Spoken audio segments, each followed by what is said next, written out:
Steph Curry, Ayesha Curry. I apologize for my statement being misconstrued.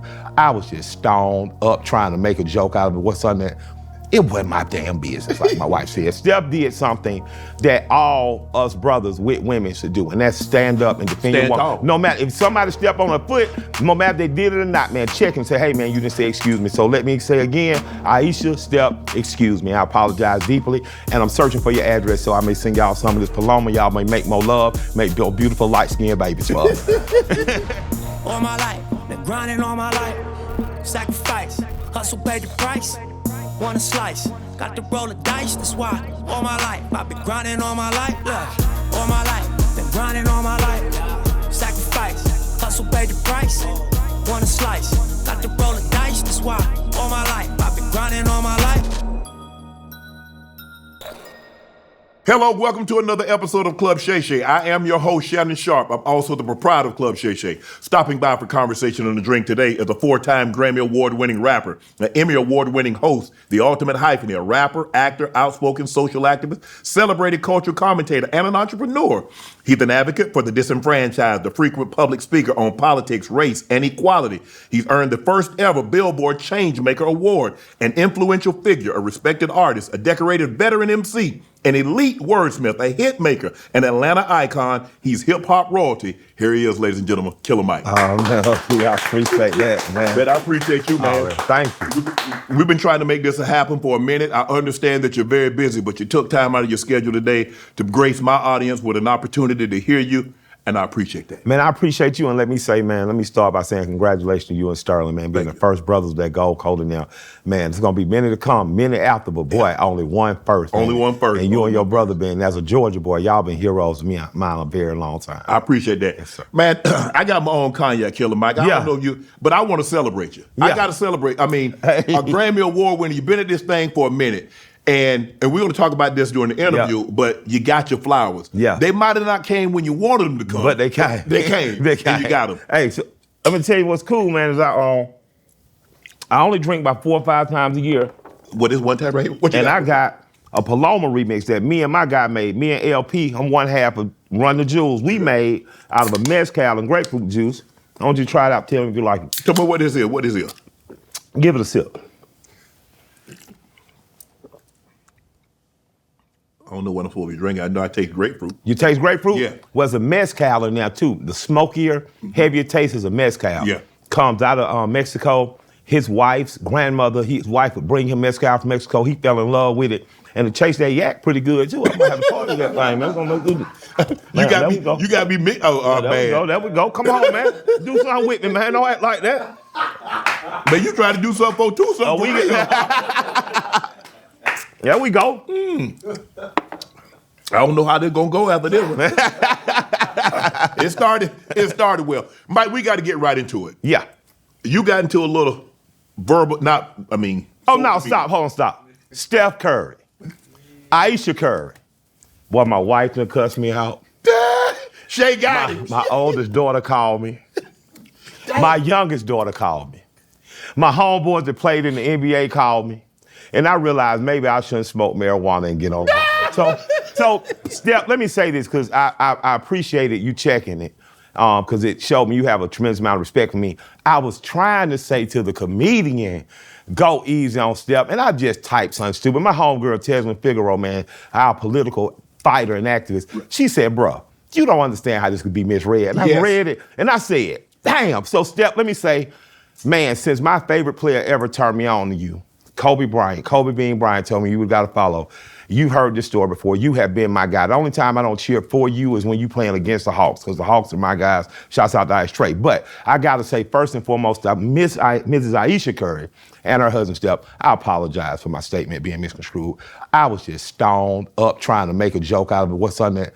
It wasn't my damn business, like my wife said. So I'm sorry, y'all. And see, that's the thing. Knowing you like I know you, you don't really delve into other people's affairs. Hi, man. Hi.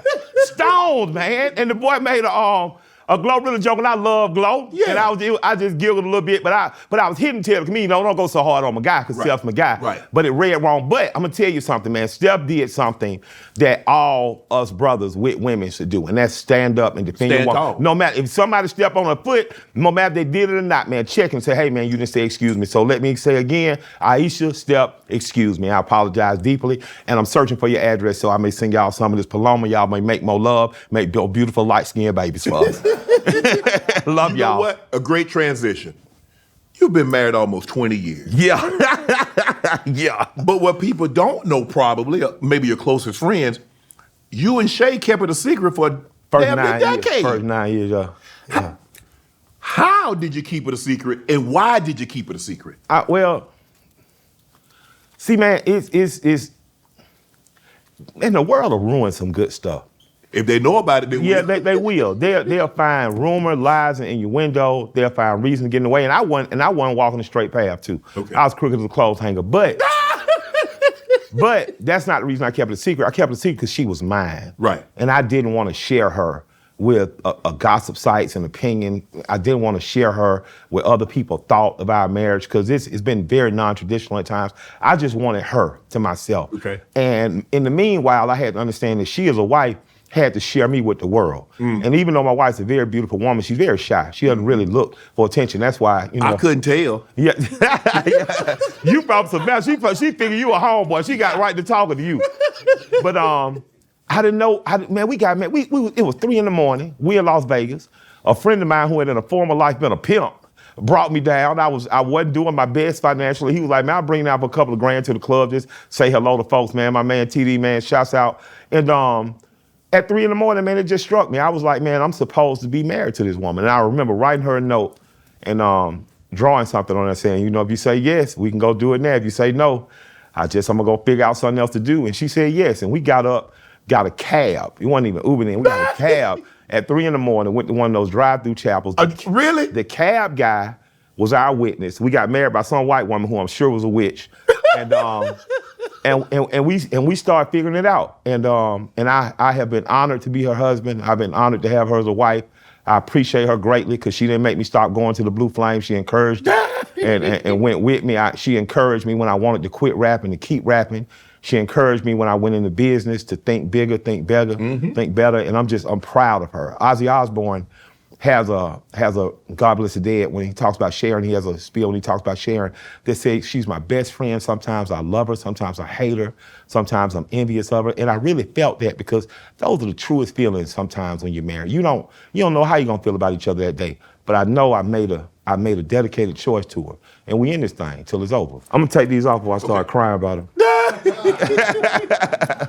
When it was very unconventional to start, and she was amenable to it. Yeah. But did you guys at any point in time have a traditional wedding where you had the family together? So that was it. That was it. I'm gonna tell you how it was. We were in South Carolina at Hilton Head. Her family, she's from Savannah. Okay. But her family, her father's family, South Carolina, okay. Hilton, they're a huge family, like my mother's side of the family in Tuskegee. They love their nieces and nephews and sons and daughters. So we were on there and she was talking about, building on some of the land that, the family has down there. And so I'm like, yeah, man, y'all get us some land, we'll figure out, how we get our house. And her aunt says, hold up. We ain't gonna marry my niece. I said, excuse me? I said, we ain't gonna marry my niece. It's been too long, you've been dating her, you've just been having her around, you just have her running around, chasing you on the road. And I'm just like, I don't understand her. What she says, you're just gonna have my daughter, my niece following you around, chasing you around the world. And I started laughing because Aunt Penny is serious. She reminded me of my Aunt Melinda. She was not playing, you know what I mean? She the one that tell my wife, go cook for your husband. Go cook. Your husband don't need to be going out to eat, you go in the kitchen and cook. So she's talking to that, and I'm like, Auntie, we've been married 9 years. What? You've been married 9? And never heard another peep out of her. It satisfied her enough to know that I had validated her niece through marrying her. And that's my girl. Aunt Penny hit me at 2 a.m. just to ask me how I'm doing if my wife acting right. But Mike, you said you knew Shay was the one after 2 weeks. Yeah. 2 weeks, Mike? 2 weeks. Man, it was a nurse. She was a nurse in school, but it was a nurse. It was a nurse that lived in the back of her apartment. It's the first time I went to her apartment. The nurse she was shaped like that bottle. Damn. That's what I said. Damn. And when I pulled up, I pulled at the apartment. I said, damn, she live in the same apartment I just drove all the way back to the girl house. And I told her, I said, I ain't gonna be able to see you no more. I said, I done met somebody, they stay at the front of your apartment, so you ain't gonna see me no more. I ain't even gonna count. So Shay lived in the same apartment? Yeah. And you saw I had been to the girl house before. You had been to the girl but house. when I pulled up, I'm like, oh shit. You saw Shay? Yeah, I'm like, damn, I met her in Daytona. Okay. I met her in Daytona. Black and all on her, the Beach it's Black Spring Break. All her friends knew who I was. Yeah. And she was at the table eating, acting like she knew who I was. So I was like, what's wrong with her? She want to be the fella hit her head or something. You know what I'm saying?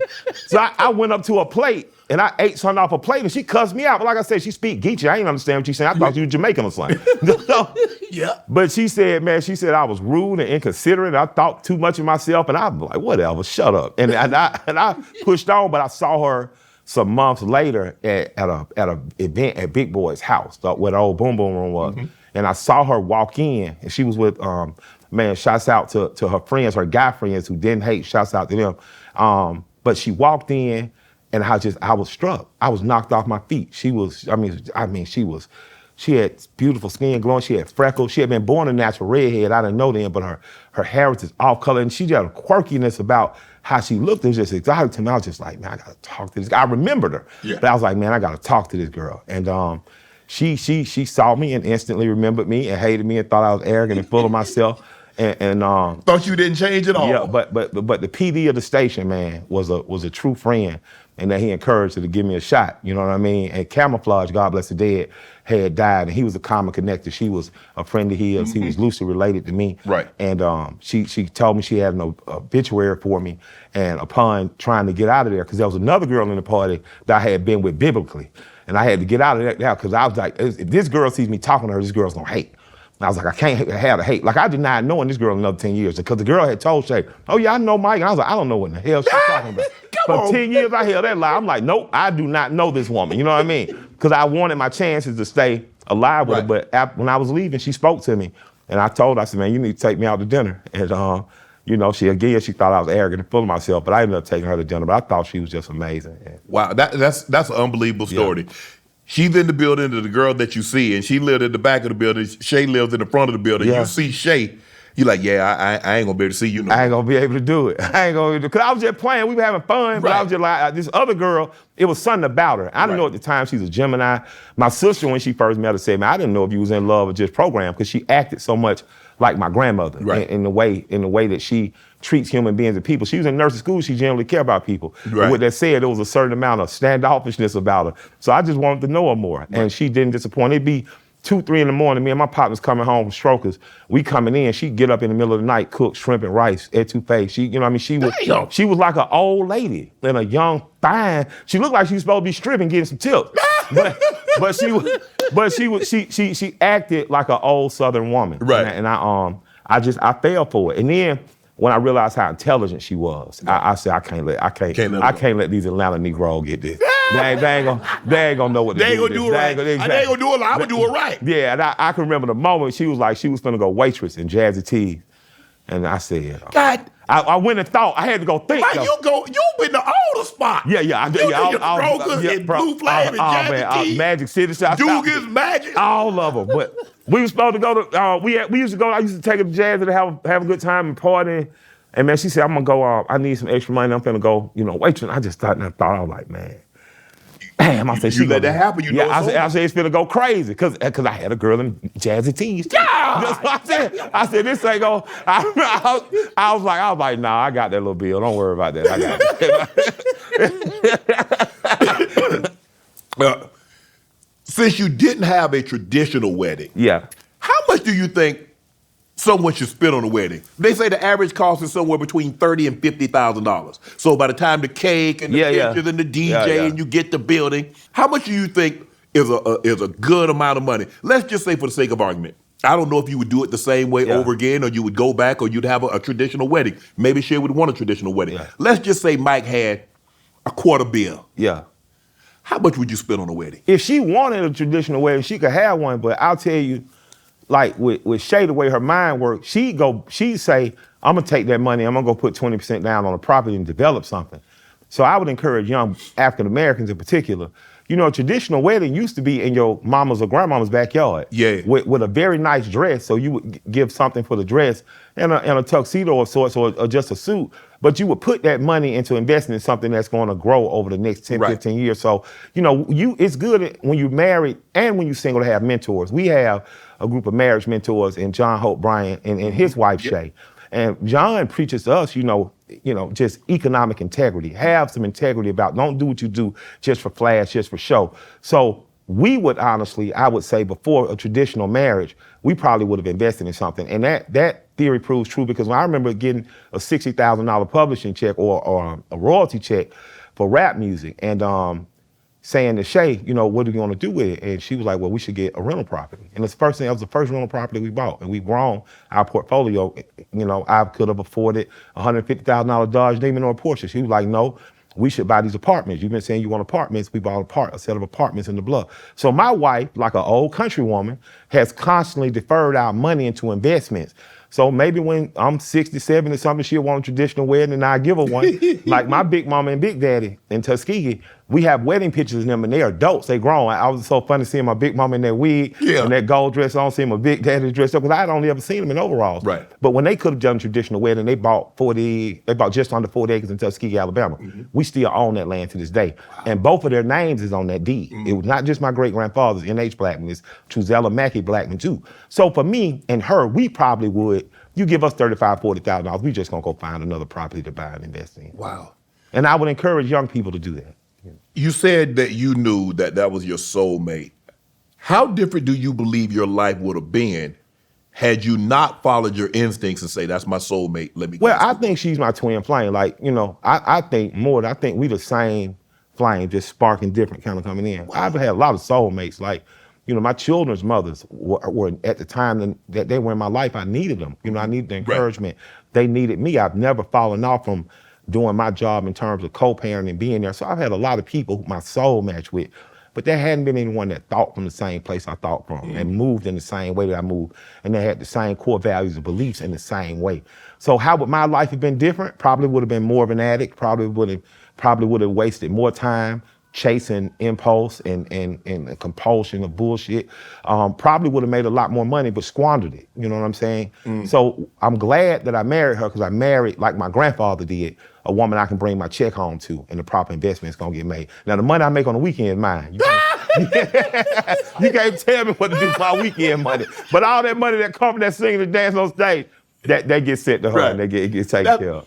You are really an old soul. Yeah. Because I was around my grandfather growing up, and that's how but all the old men thought like that. Yeah. They worked Monday through Friday. When they got that check on Friday, they come set that check on the table. Go do what you're gonna do with that, man. Yeah. I don't do what you're gonna do. That's how they thought. Yeah, it's like Proverbs 31 and when it talks about the type of woman you want to marry, a woman that's going to be conservative, a woman that's going to be saved, a woman that's going to take her time to invest and do things for herself, but it's for the benefit. You want that because you need a partner. You know what I'm saying? You have to have a partner. And for me, we have lost the art of partnership in our opinion. Not even in our actual, but in our opinion. See, it used to be you want to break up with your girl, and it'd be like that scene in The Goodfellas. Your homies sitting around, you gotta go home. Right. I know you like your little side piece and everything, and y'all get back to that, but you gotta go home. Right. No matter what happens. And I think that we've lost that philosophy, in our community, and it's not good for us, because you gotta go home. You gotta take care of home. I mean, and if you really got a good solid home, I've seen some old men in the country have 2 homes. We'll mess around, but both of them homes be stable, because one of them women, or both of them women, 2 different sides of town. Yeah, but they're teaching him to stay in line, to stay, and I think that we need to get back to that as men. Shay seems to allow you to be you. Yeah. How important is that in a marriage, in a relationship? Because a lot of times you meet someone and you try to change the very person that you met. Yeah. Shay met you, Killer Mike, how you are, but she's allowed you to be that. Yeah. How important is that in a relationship, in a marriage? There's some compromise. I trim back on some of my, you know what I mean? I have, but with that said, being allowed to be me is what's allowed us to prosper and grow, and I appreciate that. And I encourage her to be her. I don't want her to simply be Michael Render or Killer Mike's wife. I want Shay Bigger, I want Shayna Ford Render to be the biggest, best, most badass version of herself. When you see a project coming like development properties. We do techie homes. We're partnered in a company called Techie Homes that's building miniature neighborhoods for people. That man looked for me for 5-6 years, couldn't find me. When he finally found me, he met my business partner, my life partner. He met Shay, and she was the business partner. She went out on the construction site. She walked the sites. Wow. She came back and said, hey, this is a good investment. So for me, it was important because I knew I married somebody who was my equal. If I'm the tight end, man, I want to know my old linemen doing their thing. Right. And me and Shay try to work in tandem like that. And so I've always attempted to live like that with women I've dated or been with, but it didn't work because they didn't have the proper understanding, or it didn't work because they didn't have the proper faith. And I don't mean that from a bad perspective. My youngest daughter, Mikey, her bio mama is like, hey, man, I'm into this working thing. That entrepreneur thing is too shaky. I don't know, I need healthcare. I did 9 to 5. Yeah, and her and Shay have an amazing relationship that's benefited my daughter because Muffy's gonna go to work. Muffy's gonna take care of what Fulton County needs taken care of. Shay's gonna work on these developments. She's gonna take some high risk, but they both pour into my daughter. And now that my daughter's a freshman at Hampton University, those rewards are pouring back. So her letting me be me allowed a big mixed family. You come to our house on Thanksgiving, literally everybody is there. The kids there, they mamas there, they mama's sisters and brothers there, friends and family that may not have friends and family there, but everybody's welcome. And that's what I needed, that because in order for me to be the type of Michael I am, a kid raised by his grandparents, raised in between parents, and we didn't say step parents, but these bonus parents and all these cousins and stuff. We were in Atlanta, but we lived like we was in the country. All 10 of my cousins, we were all on their living room floor together on pallets. Nobody wanted to sleep next to me because I peed in the bed. So it was. They don't know about the palace, though, man. The palace is the best thing going, man. If it wasn't for me marrying her, I probably would have had a far more disruptive life. So I'm appreciative for her for having the trust in me that I could do it and encouraging me when I thought I could. All the places that you mentioned, Strokers and Blue Flame, you had the Tees, you go to Dugan's, and she seems like, okay, you can do that, but you take her with you. Yeah, well, if you got a wife who finds a stripper, you want the stripper to see her. Yeah. and we get half off on our dancing when I got her with me. When I go to Magic City without Shay, man, my dance would be $10. For real, I'm just like, man, you charge me 10. Mike, it's just the rules. I get that with Shay, they be like, girl, don't worry about it. I ain't even worried about no dancing tonight. I just want to hang with you. I be like, you know what I mean? Just, you ain't gonna give me no break. I've been spinning with you since my freshman year. Right. But they like my wife. A lot of them thought she used to be a stripper. That was so funny, a dancer. But we respect the girls. We love the girls. And we built cool relationships. A lot of those young women in there aren't just dancing. They own businesses. Shay's shop with them a lot for their hair businesses, their clothing businesses. She's encouraged them to get real estate license. Shouts out to our girl D, who went on to get her nursing practitioner. I mean, she's a nurse. She was a practitioner when we met her, but I think she's a full-on nurse now. It was just, so you get to see these success stories too. Mm-hmm. And I'm damn proud that when I go to the club, if I'm with my wife, I get a discount. Mike, how hard is it to remain monogamous when you're married? How hard is it to remain? I don't know, I ain't never tried. Yeah. No, I'm just playing. Shay, don't throw anything on me. Oh man, it was this dancer, man. I was smitten by this dancer, but I knew I wasn't supposed to be doing what I was doing. My old lady didn't like this dancer. She liked my old lady, but it was a lustful way. My old lady wasn't interested, and I just had too much fun, man. So I done had too much fun at the girl spot one time, and I got out of there, man. I got a call. Hey, man, maybe you should come back, man. We should run around too. I was like, well, I am trying to get some cardio in. I lose some weight. And man, I got a call when I got back in that door, say, man, you don't bring your ass out that girl house right now, I'm gonna kill both of y'all. I said, what? Man, get out of here. Stop playing, man. I ain't even over there, man. You just seen my truck. Man, I looked out there. My wife had my gun in that driveway pointing at me. I was like, okay. Damn, I was like Henry and the Goodfellas. I woke up like, hey. I got in that truck, man, I scooted on. She said, I ain't never seen your fat ass run so fast in my life. Now, being monogamous got a lot easier after that. But what killed me is she drove straight to my Auntie Deborah's house. My Auntie Deborah was the aunt that, encouraged me to read. My Auntie Deborah was she was into Zen and just peacefulness, man. I walked in there, man, my auntie said, man, I've never been so disappointed in you in my life. Ooh. Oh, man, I would have rather got shot. Damn. I literally would have rather got shot. Because you had so much respect for Deborah, your Auntie Deborah. Yeah, man. And to hear in her voice and to see it in her eyes how disappointed she was. After that, the rules changed. After that, I was just like, man, I like you, but you just gotta holler at her. If you can convince her that we like each other enough and you ain't no problem, man, I love to do a twirl in the wind with you, man. But I don't want to get shot and I don't want my Auntie Deborah to feel like that again. Right. So, I would just say, let tailor fit your marriage for you. I can't tell you what monogamy is the best thing for your marriage. Because when I see some of my Muslim brothers that have 3, 4 wives, all they kids scholarship in the schools. A lot of my homies have been monogamous. They got to pay for private school and for college. So the dynamics of marriage are more than just who you land with, or monogamy and non-monogamy. They're how do I partner with this person? Because I know a lot of, we visited, man, we have some dear friends. They're both attorneys. Man, Peach and Howard, they're amazing attorneys. She was already an attorney.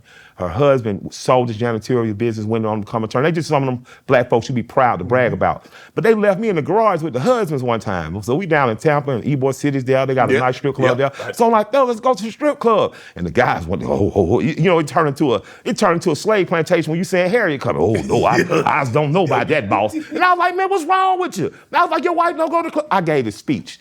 This shit was Braveheart worthy. I'm gonna get the men that we going out. The next day, Peachy and Shay get me in the kitchen. They say, Mike, and Peachy like a sister to me. She said, yeah. I said, yeah. She said, the wives had a talk and they don't really want you. And Shay comes in and says, stop talking, shut up. I said, what you talking about? She said, stop talking to wives' husbands because you give them some idea that they can live like us and they can't live like us. They don't have the same type of marriage we do. You out here messing up marriages. And I was like, oh my God, I done told slavery is freedom on the other side. So what I realized is Shay and I have a non-traditional marriage in that I have the ability to speak my mind. Even if I can't act on every impulse and thought, I can say to my wife, man, I find that girl attractive. Right. She'll nudge me on the pussy like, man, look at the ass on that one. So I have a best friend-like relationship in that way with her. You mentioned something earlier just a few minutes ago. You said your kid's mother and Shay have a great relationship. Yeah. How important was that for you to make sure your kid's mother had a relationship with your now wife? Because a lot of times it's not like that because they feel some type of way that you were with her and not with them. Yeah. She's getting benefits that they weren't. She ain't got no, well, I don't know if you had kids at the time, but she ain't went through what you. She got us as a package deal. She got a 5-for-1. With us, we came as a package deal, you know what I mean? So, she was like, I remember when our first date, she was going to buy clothes for Pony Boy. Pony is the one who had the kidney transplant. He's in trade school. Shouts out to Pony. I talked to my guy this morning. So it's 3 mothers, it was 4 children. Right. With the oldest boy's mother, it's pretty cool. She was pretty comfortable. The second 2, she was a little wilder. We was from the same neighborhood. So it took them a minute to get acclimated to each other, but they did. And they have a lot of love and reverence for one another. Like she's the one that'll call Shay now, like, if he feel like being non-monogamous, we gonna whoop a whole ass. Like, she that type. And I'm like, fathead, please, let's not whoop no hoes asses today. And the youngest was Michael, her mother's Anna. And Anna is an amazing. My grandfather used to plead with my father, bio father, Big Mike, and my mother, Drusella, Denise. He used to say, get his sisters together. He has 2 sisters by you and 3 sisters by you, which means this boy has 5 sisters. No half sisters, no step sisters. He has 5 sisters.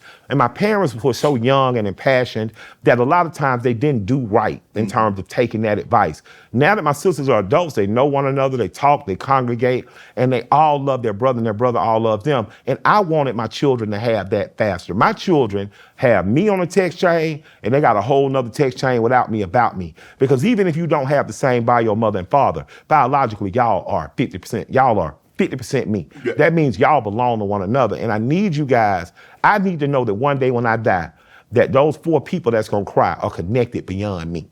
And I have accomplished that. And that is my greatest accomplishment. Besides finding a woman that will be steadfast in that philosophy with me, my greatest accomplishment has been in birthing these 4 individuals and having these 4 individuals grow up to be a human being. When I go in a room and say their name, people speak it in high esteem, and away from me, they keep the same integrity for my family that we've developed over the past 50, 60, 180 years, however many years we've been doing it, and they love one another beyond me, So. That's awesome.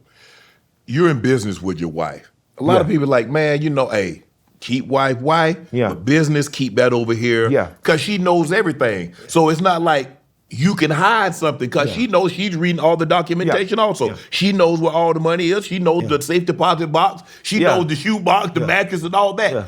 Yeah. What led you to do, like, you know what, Shay? Everything. I'm an open book. Yeah. There it is. I mean, that's what I saw. You know, with Betty and Willie, that's what I saw. Now again, what the money Willie made on the weekend, that was his money. Whatever he made playing tonk, driving the dump truck on the weekend, but the money from Chattahoochee Brick, that was the Betty and Willie collective fund to raise Michael Levy and LaShonda. You know what I mean? Right. So you know, it's one or two things. Like I got a building I bought. I didn't tell her about, but she was pissed about it. But I knew I wanted the building, and I wanted to see if I could do it myself. You know what I mean? And I went and got it. Got great terms on the loan. And it's paid off already. You know, I knew I was gonna get it out quick. But I had to see if I could do it myself because of what I had learned just in proxy to her. As she learns, she teaches.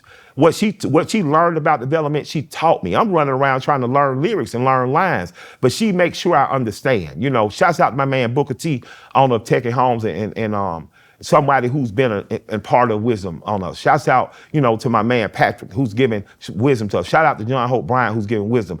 Jamie Gertz who's giving wisdom. Tony Wrestler, owner of the Hawks, who's giving wisdom. She takes that information, we take that information, and we aggregate it. We get it figured out what's gonna work best for Mike and Shay. So having a partner, and me, I told him that if you ever wanna leave me for another nigga, just tell him get introduced to his brother husband. Because you're not getting rid of me. Like I'm here. I'm here to the end.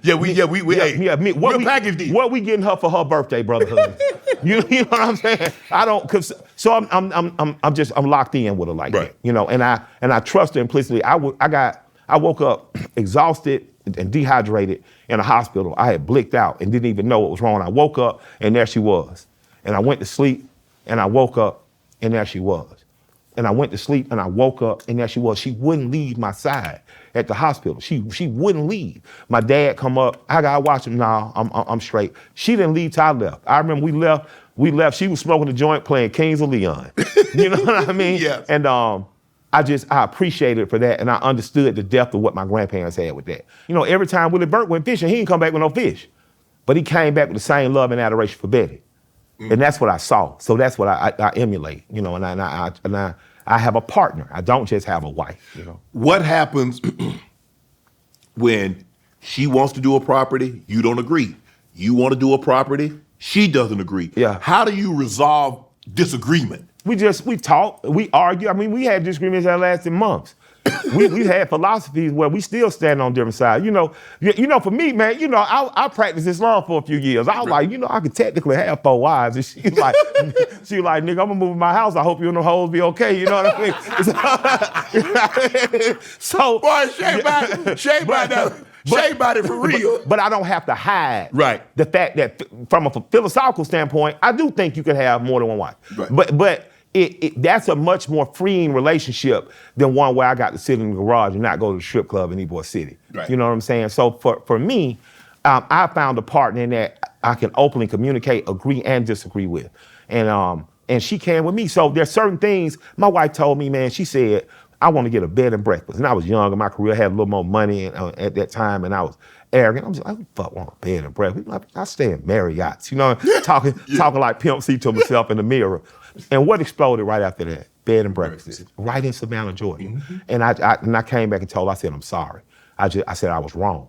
So when she came back to me and said, I found an industrial building in Savannah and they're about to build a new police station, some other stuff over there, I didn't question it. I just signed off on the paperwork, you know, and that property is worth, I would say 7 to 8 times what it was when we bought it. And I remember going to the property. We bought it from a black woman. The black woman walked in the room and realized it was a young black couple buying it for her, and she burst into tears crying. Because she said, I had bought this with my husband, and I wanted the legacy to be people who look like us. So I tend to trust that God has favor and grace on us, and if we'll give ourselves the grace to get through the communication, that we'll reach some type of understanding. And understanding doesn't always mean agreement. Right. But I trust her because I've seen her as a businesswoman. That same property I tell people about that I bought instead of buying the Dodge Demon is worth just under $1 million now. And we haven't touched it. This episode is brought to you by Prize Picks. You and I make decisions every day, but on Prize Picks, being right can get you paid. Don't miss any of the excitement this football season on Prize Picks, where it's good to be right. Week 4 was certainly entertaining. Philly pulled through. Jalen had 130 yards. He nailed that max discount offer. Bills Mafia and Josh Allen showed once again. I got my eyes on Josh next Sunday's night game also. Prize Pick is simple to play. Just pick more or less on at least 2 player stats. If you get your picks right, you could cash in. Prize Picks is the only app that offers stacks, meaning you can pick the same player up to 3 times in the same lineup. Want to pick more on Josh Allen pass yards, rush yards, touchdowns? Now you can pick them all on the same lineup, only on Prize Picks. Follow other Prize Picks players directly on the app. Copy their lineups in one click, whether it's a friend, a celebrity partner, or just someone's picks you like. Hit the follow button and check out every lineup they create in the new feed tab on Prize Picks. Download the Prize Picks app today. Use code Shannon to get $50 in lineups after you play your first $5 lineup. That's code Shannon to get $50 in lineups after you play your first $5 lineup. On Prize Picks, it's good to be right. How do you decide what to invest in, what to buy, what to become a part of? Do you guys you guys brainstorm? You guys sit at the kitchen table, you somewhere, and she's like, Michael, I was thinking about this, or you was like, Shay, hey, I rode by this area right here, and it seems like they're going to be developing this. They're going to be they're going to be family homes. There's a project. How do you decide what you guys are going to invest in? Kind of like that. Like, some people will come to us and say, hey, as the baby boomers are getting older, these are going to be good investments, retirement, community homes. You see Alonzo Mourning just investing in one, did an amazing job.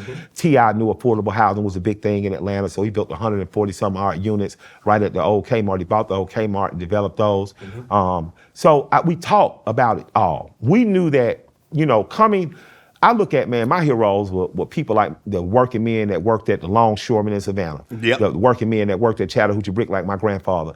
These men, oftentimes, the things they would buy, like my grandfather never sold his original house. So he always had a rental property. That rental property is what allowed him to get an RV, which allowed him to take us on vacation from Lake Winnipesaukee to Tampa, Clearwater, St. Pete. We got to go all these places because my grandfather made a sound investment. My grandfather, they had a little stock option here, there, penny stocks. He would buy stuff for us. My grandmother was an investor. She was a grow your own fooder. You don't have to get everything from the store. So when me and Shay have an idea, she usually is a better researcher than me. I do things off gut instinct. It's like, I remember buying my first barbershop. We were recording rap music, and we were living in Brooklyn at the time. We were living in Williamsburg, recording music. I saw a barbershop on Craigslist. I just bought it. And she was like, I told her she ain't talked to me for 2 weeks. And I was like, what? She was like, you could have just let their damn lease on it, but we could have just went and got the lease. I said, shit. I ain't never think of it like that. You're right. She was like, well, you need to think, and we need to talk about before we make major moves with money.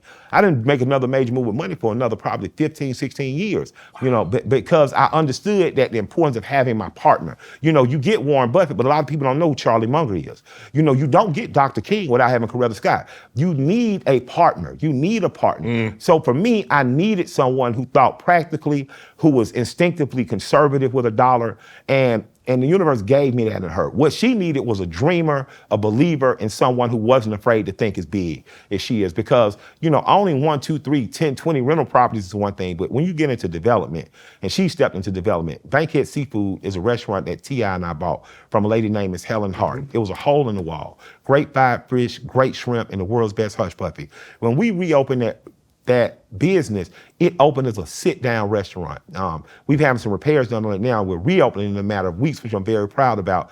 But if it wasn't for Shay and Crystal Peterson thinking big, it wouldn't have been developed like that. But she only could think that big because she's up at night watching YouTube, reading literature, learning. She's being mentored by people like Booker T, by people like John Hope Bryant. She is in a constant state of learning, and that's what I trust. More than just, okay, I know she did it a couple of times, she had a real estate license or was trying to get it. I trust the fact that she's researched with me. I trust my gut, and I like a good story. So when you look at the swag shop, which I brought for you today, because your hair always on point. So we got shampoos. You're gonna love this bump killer if you get razor bumps. We got a shaving cream for those brothers that still put razors to their face. A lot of military brothers. So this is, you're gonna love this shaving cream. Okay. We spent 2.5 years developing this, and we got your beard oil. So we got this, but what I learned by watching my wife is research it. Right. I could have went and bought some white label stuff that was made for white folks, that wasn't for our skin. But what I went and did was I went and developed formulas just specifically for us. So when I get out the car and I see a Floyd's barbershop across the street, I know that the swag, shave, wash, and groom shop is going to be comparable to a Floyd's one day, because I think that there's a cool that black barbershops offer. And it was, for me, just about marrying a business model with that cool. We figured that out with the first barbershop in State Farm Arena. You can get a haircut, have the same view as the suites, watch the game. But then I said, man, well, I can't grow the company as fast as I'd like to grow it. COVID happened. I was supposed to expand about 10 stores by now. I said, so in light of that, what can I do? Talked to Tony Wrestler, and Tony said, you know, Mike, you could go ahead and start rolling out your product. You don't have to wait. So I appreciate Tony for that advice, because it put me on a 2.5-year campaign to develop and research our own. We developed and researched our own. We got some of the best products on the market now. They're going to be rolling out. And it's only because I've learned good research habits from my wife. What are some of the keys to running a successful business? Oh, man, I haven't been successful in all of them. So learn your lessons and from your failures. Because for them dubs, you got to take some L's. Y'all, man, you're going to take some L's, man. And you're going to take them. Like, we took some L's at Bankhead Seafood. We were too top heavy on salary at first. So rather than keep going and keep chugging along, we said, stop. We put a freeze on it. We said we got some infrastructure things we need to fix from Pipe 1 Lake. Let's fix that. Let's put a freeze on. Let's put a freeze on spending money. Let's reconfigure how we do business. And when we reopen, we'll be a much more streamlined business, much more effective. But it took me and Tip not having ego. Our egos had to be put to the side, and me and my friend had to come to the table and talk and say, well, how are we gonna fix this? And I've been to a couple other restaurants, and this is what I thought. With this, the first time I thought about doing it, I just thought about white labeling. The first time I got some product back, I'm saying, this isn't good product. Let me develop my own thing. So you're going to have to be willing to eat some losses before you get a win. And you're gonna have to learn from them. And then I've been reading Charlie Munger, man, his quotes, his books and things of that nature. And Charlie has a real good thing to saying, big part of succeeding is just to keep yourself from doing stupid things. Like, you know, sometimes, man, this ain't a winning play. So why run it? Don't run the play if it's not a winner. Try to avoid the stupidity that's already in you. And that way, even if your intelligence don't save you, your non-stupidness will. So I've tried to do a good job in growing up in business and learning from my mistakes early. You got to know when to cut the rope early, you know what I mean, when it's too much weight to let it go. And you got to do things you're naturally passionate about. Elle loves mezcal, my rap partner. Right. So when it came time to develop an alcohol, I'm not much of an alcohol drinker. I like marijuana. I leaned on his expertise of mezcal. I leaned on what he thought. And then when it came time to will alignment like this, well, just every everyday person, when it came time for me to taste it, I'm like, oh, I like this. Right. We understood that together, we had put together something. You got a marijuana line coming out? I did, and I didn't like it. I didn't hate it, but I didn't like the marijuana business from a corporate structure. I believe marijuana should be ran by the people who put their time in federal prison. I believe marijuana should be ran by the people who grow on the top of the mountains in Jamaica. I believe marijuana should be ran by the people who were outlaws 20 years ago. I don't think marijuana should be ran in a corporate way. I don't think marijuana should have to sit in a warehouse 2-3 months before it hits the public. So I'm not a big fan of that business in the same way I was. I'm a bigger fan of, like, where we from, people make their own corn liquor. I like corn liquor better than I like buying liquor out the store sometimes. You mentioned Bankhead Seafood. It's a staple. Yeah. And I remember hearing that it was potentially going out of business, and I remember you and Tip. Yeah. Like, I was like, damn. It's almost like you and Tip, like, man, this is a staple. We can't let this thing go. That's how we felt. Like, I don't know if we'll ever have 100 Bankhead Seafoods. I don't know, but what I know is that one that we dedicated ourselves to. For anybody who ever said disparaging remark, don't you worry, buddy. We will be back on your ass open in a few weeks, and you can come on out, eat with us and talk all that shit, but we're going to eat these hush puppies and laugh at you because we have a mission. Right. We the same little nappy-head boys that sold dope up and down that street. Mm-hmm. We the same little nappy-head boys that played for them parks around the corner. We the same little nappy-head boys that went to Frederick Douglass High School under Dr. Samuel Hill, and he believed in us. We the same little boys that William Murray, you know, my art teacher who told us to be a businessman, we the same little boys he's still proud of. So I feel indebted to my community and those children in the community that are right next door to the organization called Paul Kids that helps kids after school get their reading in, have clean clothes, the supplies they need. I feel indebted to my community, whether it's Collier Heights or Grove Parks or the Old Bourne Homes, to show them an example of you can.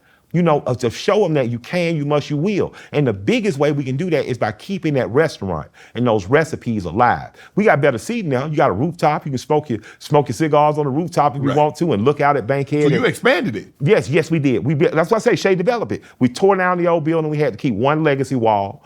It is now a full sit-down restaurant on the inside, and we have a rooftop in which you can see the sun set every day. Wow. Yeah, it's an absolutely gorgeous building. And I'm very proud of Shay and Crystal for putting it together. And we've now brought on a woman named Shanika, who has ran four or five restaurants and clubs.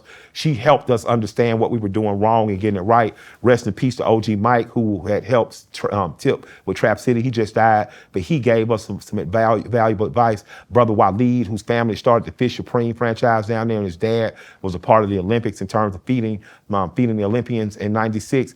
We've had a lot of good people around us to help us, and I sincerely appreciate it. And I know we're going to be successful because we're not no quitters.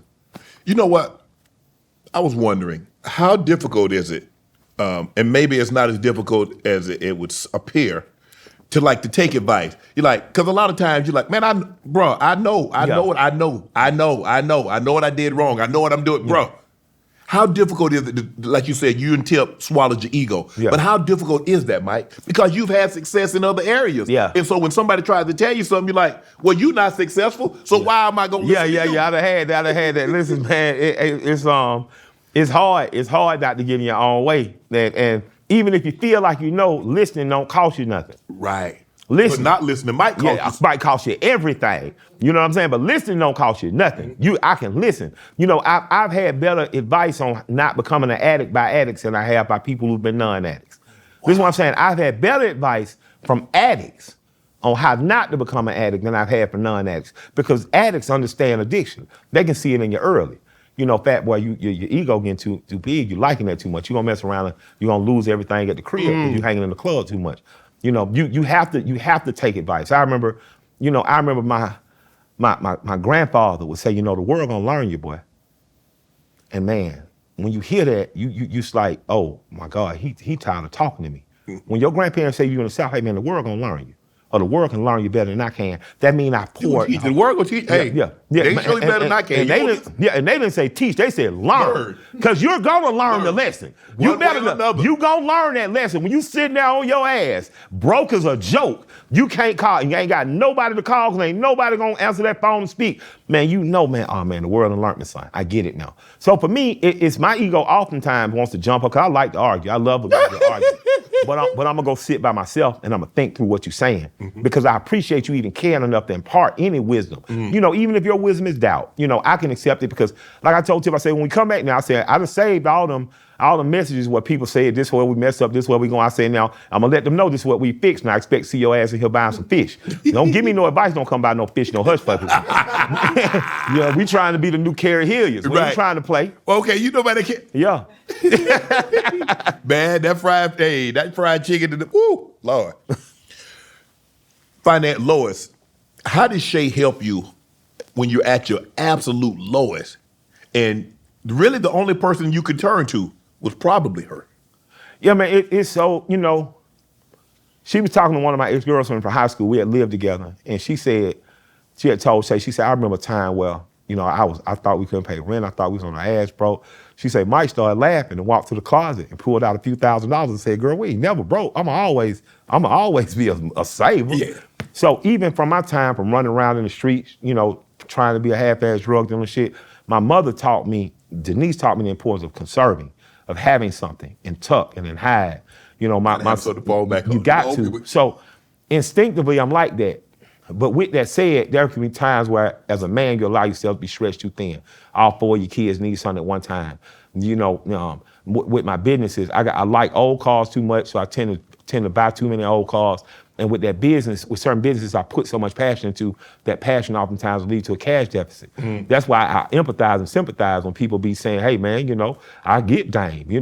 Sometimes you need to pour so much of your own money into it. Bosses be broke, it can get like that. But to have a woman that you have invested in and that has made the proper investments with your investment. When I bought her grandmother's house that she grew up in, she didn't just take that house and try to flip that house. She put that house together, put that house up as a house for rent. So at the end of the year, no matter what happened, she knows she had these many thousands of dollars off that rent.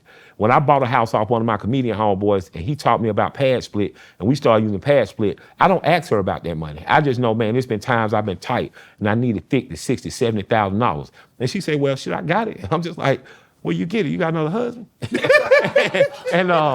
and she said, no, nigga, you bought me them 2 houses. And this what I saved off this. Just make sure you pay me back. And I get out there, sing and dance. And after the show, she called the account and said, now send me my money back. Mike, what's the brokest you've ever been? Man, I've been so broke. I laid in the room for 2 years, depressed, and I had got a truck, and it got repoed, and it was under Mikey's mom's name, and it broke my heart because it was under somebody else's name, and I could have did it under my name. I only spent a few $100s more, and it just would have affected me, but it affected her. I felt so guilty about that. I don't think. Yeah, it make her mess up her credit. Yeah, but how you was doing that? Now you done put. How you gonna put the truck in some of your kids' name? You mess people doing that dope boy shit, dumb. But I tell you this: when I got back on my feet, she ain't paid a car no cent. You know what I'm saying? And I deeply appreciate her for being patient with me. But the brokest I ever been, man, was, I remember paying child support and then getting a child support order the next week. I literally paid $900 the next week. Or so, well, we gonna hit you with a child support order anyway. And I for 2 years I was on my ass. And if it hadn't been for the encouragement for Shay, if it hadn't been for people like TD booking me on the Chitlin circuit, if it hadn't been for me getting with SMC Records at the time, and my manager was currently working with them at the time, and now my manager works with me. If it hadn't been for all these people believing in me, Master DJ Swift, OutKast DJ, giving me a place to record at a discounted rate, I wouldn't have been able to do I Pledge Allegiance to the Grind as a series. That was meant, I pledge allegiance, the grind meant getting rich independently. And I had to do that. I had to understand the record business from the trunk up, from digging out my trunk, having Fat Beats hit me and say, this is how many you sold this month. Because that way I put a value on money that I didn't have before. You know what I mean? So the brokest I ever been, I didn't have transportation and I was famous. The brokest I ever been is I couldn't afford a $5 dance in the flame. Girls that gave me dances on charity and say it's gonna be all right, big dog. You don't spend enough of it. You good for it. Yeah, exactly. We got you, big dog. You got some grace today. You tried to file bankruptcy. You were too broke to file bankruptcy? Yeah, I was. The bankruptcy was the cap, though. I did that to piss my baby mama off. Damn. Yeah. I was like, heifer. You know what I mean? I done gave this money. You gonna hit me with the order? But her mama was afraid that I was gonna be a typical guy. Right. So her mama pressed her into doing something, and I got pissed because I went, and the lawyer was a white boy, her lawyer, and he brought a black intern in with him. And I said, for lack of a better word, I said, that cracker trying to shame me. And I really was offended by it. So then I went to my white woman lawyer. I said, we filed in bankruptcy. Scared the shit out their ass. You know what I mean? Then they called it off? Well, we sat down and we talked and we figured it out. Because I love my kids. I'm not gonna have my kids go without. You don't want them being hardship. But but let's work. Let's talk this thing and we out. did. And I have a wonderful relationship with her. I have a wonderful relationship with all three of them. But, it was just like, man, when you're on your ass, sometimes you just got to admit I'm on your ass. Because people gonna see you and still think you're doing good. Yeah. You know what I mean? But the Air Force Ones weren't clean. I was just cleaning them every night like I did when I was a little boy. You know what I mean? They wasn't. I wasn't gonna. They wasn't doing baby. You know the same one. Same one, baby. You know what I mean? But I appreciate the grace that they gave me, because after we got past that rough moment and sat down and talked it out, we got to sort it out. But that's the thing, though, Mike. You go back and you look back. You're like, man, there's a lot of things that we could have done differently. Yeah. We could have just talked instead of reacting. Yeah. You reacted. I reacted. Yeah. We're young. I'm high strung, you high strung. Yeah. I'm not gonna let you one up me. You're not gonna let you one up me. And we find ourselves in a spot where we could have just sat down and talked, and we could have saved, because ain't nobody really get rich. But the lawyers got paid. The lawyers got paid. That was it. The lawyers got paid, man. Man, I done paid. Hey, boy, he the done lawyers, made partner. Boy, they got his own firm. Come on, man. That's all. But I appreciate understanding and learning that way. I often tell my kids, when I try to impart something on you and my nieces and nephews, I'm imparting on you from a place of where I have failed. I don't think you're gonna fail. Right.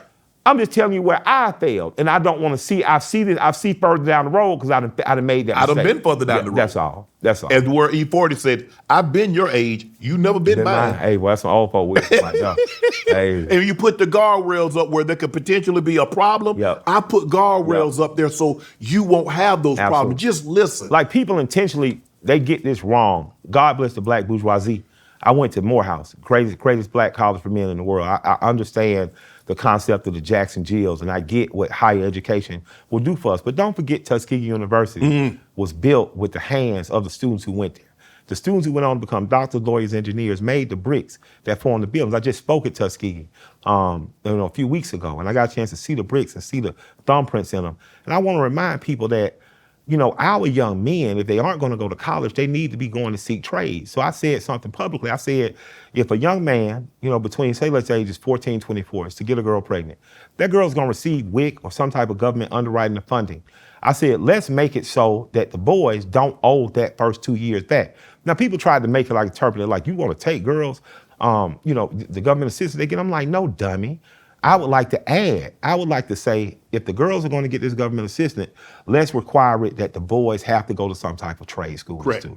So within that 18 to 24 months, while she's being assisted by government and this child is being allowed to be nurtured in terms of food, clothing, shelter, let's make it so that these little boys have a place to go get educated, because what we need is educated fathers along with these educated mothers. Our girls are going to school. That post-high school, they going to school. I don't care if it's to be a nurse tech or to be a full-on doctor. Yeah, they're going to school. Our girls still understand the power of education.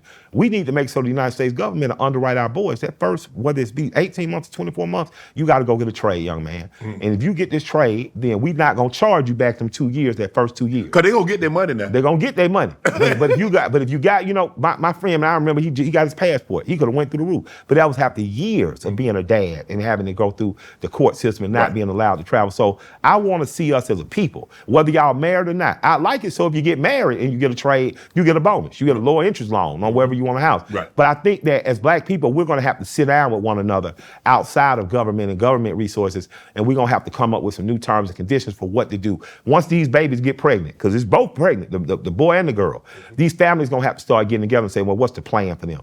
So that we don't do it again with the next generation and we get to stabilize. Because had it not been for my grandparents, had it not been for your grandparents, we wouldn't have opportunity to create what people, the catchword, generational wealth, which is really just the ability to take care of yourself post my part. And when I get out of here, I want to make sure you can take care of yourself and the kids that are coming out. Wow. You spent $500,000 of your own money on your Grammy award-winning album. Yeah. And Shay wasn't too happy about that. Nah. She, at $250,000, she hit me saying, what the She was like, what do you keep taking this big money out for? And I was like, man, I got a dream. I gave her I got a dream. You was Dr. King, you had a dream. She was like, she was like, $250,000? I was like, yeah, man.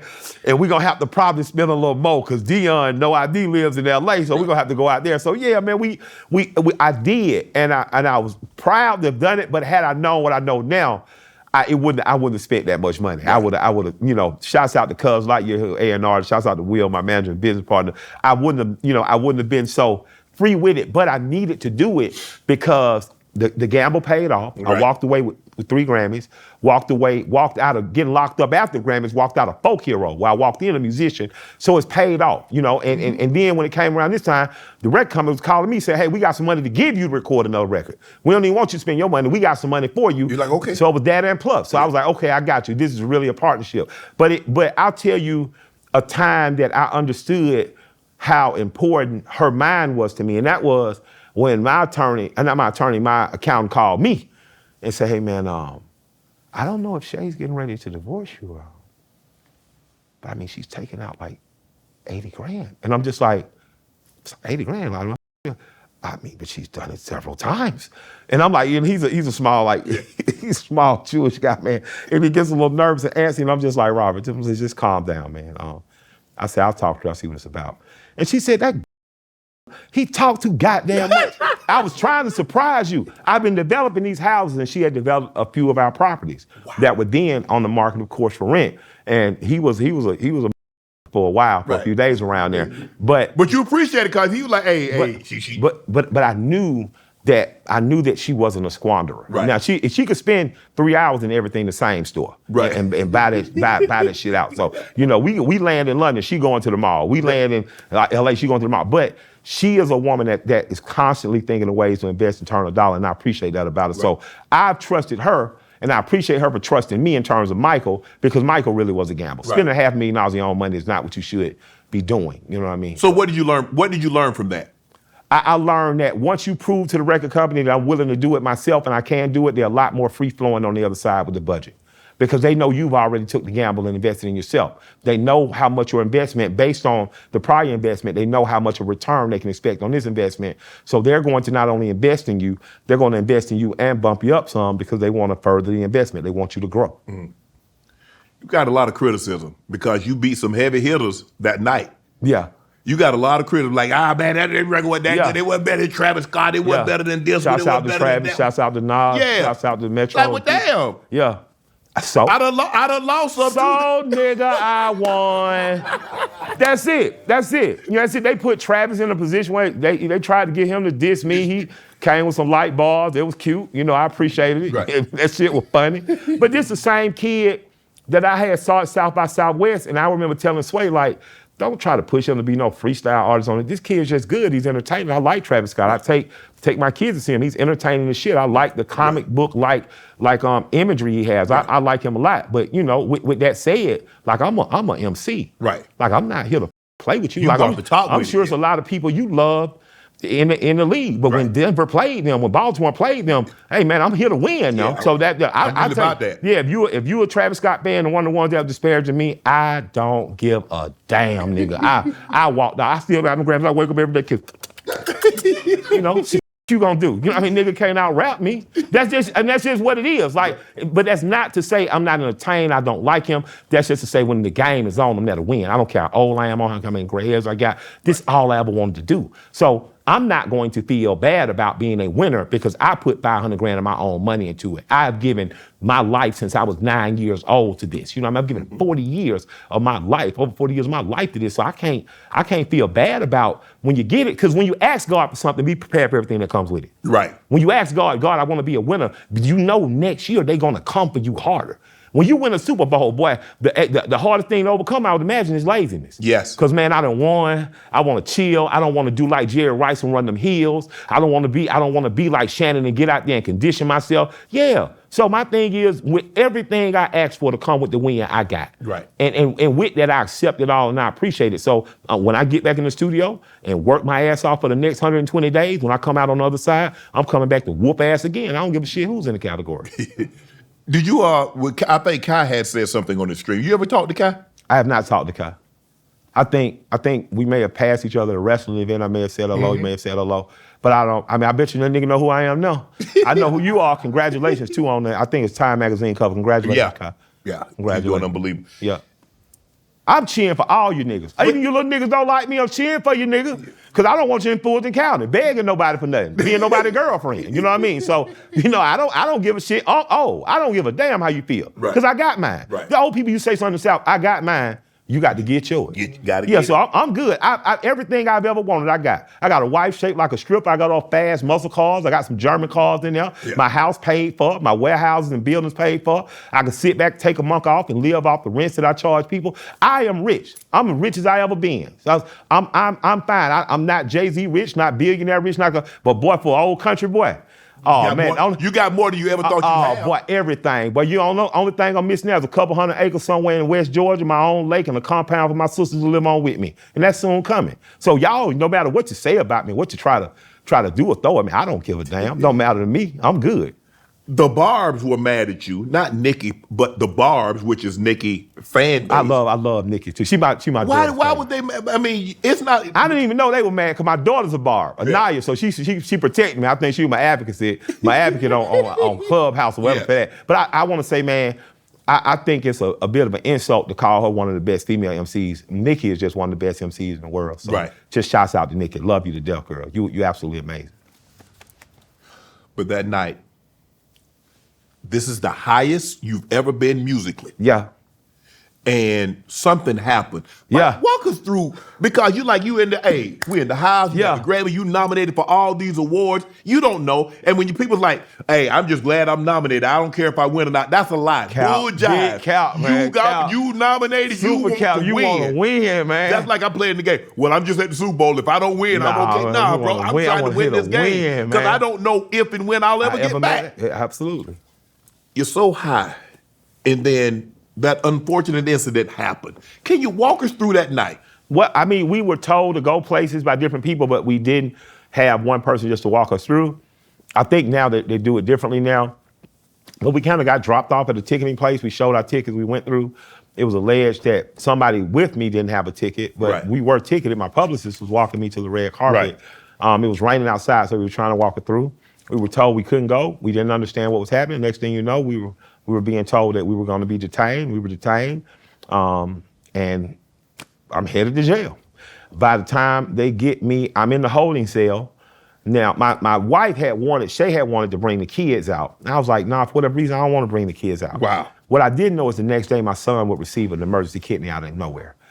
He has a rare blood type, so he had been bumped up on the kidney donor list, but we didn't know he had one coming. So I was glad. God has a plan, and God can remain anonymous through what seems to be a series of unfortunate events. So I'm sitting there in the holding cell, and I'm like, man, ain't this some bullshit? And the people who love me, because the cops were kind enough to let me keep my phone, were hitting me with encouragement. People like my mayor, Dickens, down in Atlanta, former mayor Keisha Lance Bottoms, Kasim Reed, were hitting Mayor Karen Bass out in LA. There's a policeman on night duty, I forget his name, Mayberry or something. He's telling them, dog, bring him on in. By the time they got me brought in, they had received 1,500 phone calls, like on some Malcolm X shit, like they're about to do a protest on your police station. Like, these people are coming out here for Mike. I don't think you guys know who you arrested. They had to move me to another detainment center. It scared them so. But as I'm sitting there kind of by myself, I just started thanking God. And I just say, man, I appreciate you putting me in this place of peace and quiet, because everything is so wild and disturbing. I knew I could win, but I didn't know I was gonna sweep. So thank you, Lord. I knew I could get back to this mountaintop, but I didn't know it was gonna be on this album. Thank you, Lord. I just started being thankful. I was like Daniel in the lion's den, and I was like Jonah in the belly of the whale, because I felt like it was something that God needed me to understand in that moment, to make me not get too arrogant, not too full of myself, not to be an I told you so. And I can remember when I checked out, I can remember the black guard, and I had Mexican policemen pretty much around me, one white guy, and they weren't very talkative for me. They weren't rude or unkind, but they weren't engaging.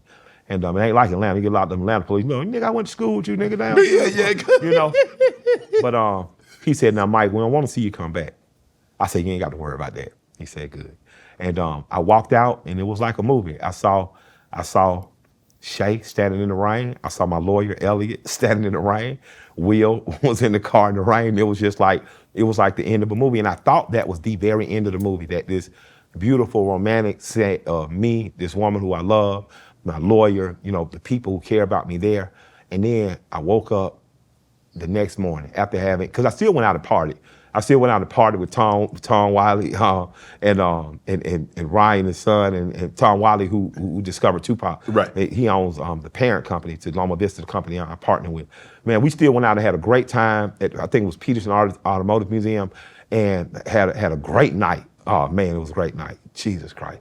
And the next morning I woke up to a call from Pony Boy's mom saying, hey, you got to get back to Atlanta. You got to get back now. And I was like, what's wrong? What's wrong? She was like, Pony's getting his kidney. She was like, he's getting a kidney. And that was truly the end of the movie for me. And I just thank God even harder. I thank God for everybody that had been a part of making that album with me, everybody that had sat up at the studio with me to encourage me, everybody that just gave me, Rico Wade, God bless him, who's gone now. I remember Rico walking in the room, Ray Murray saying,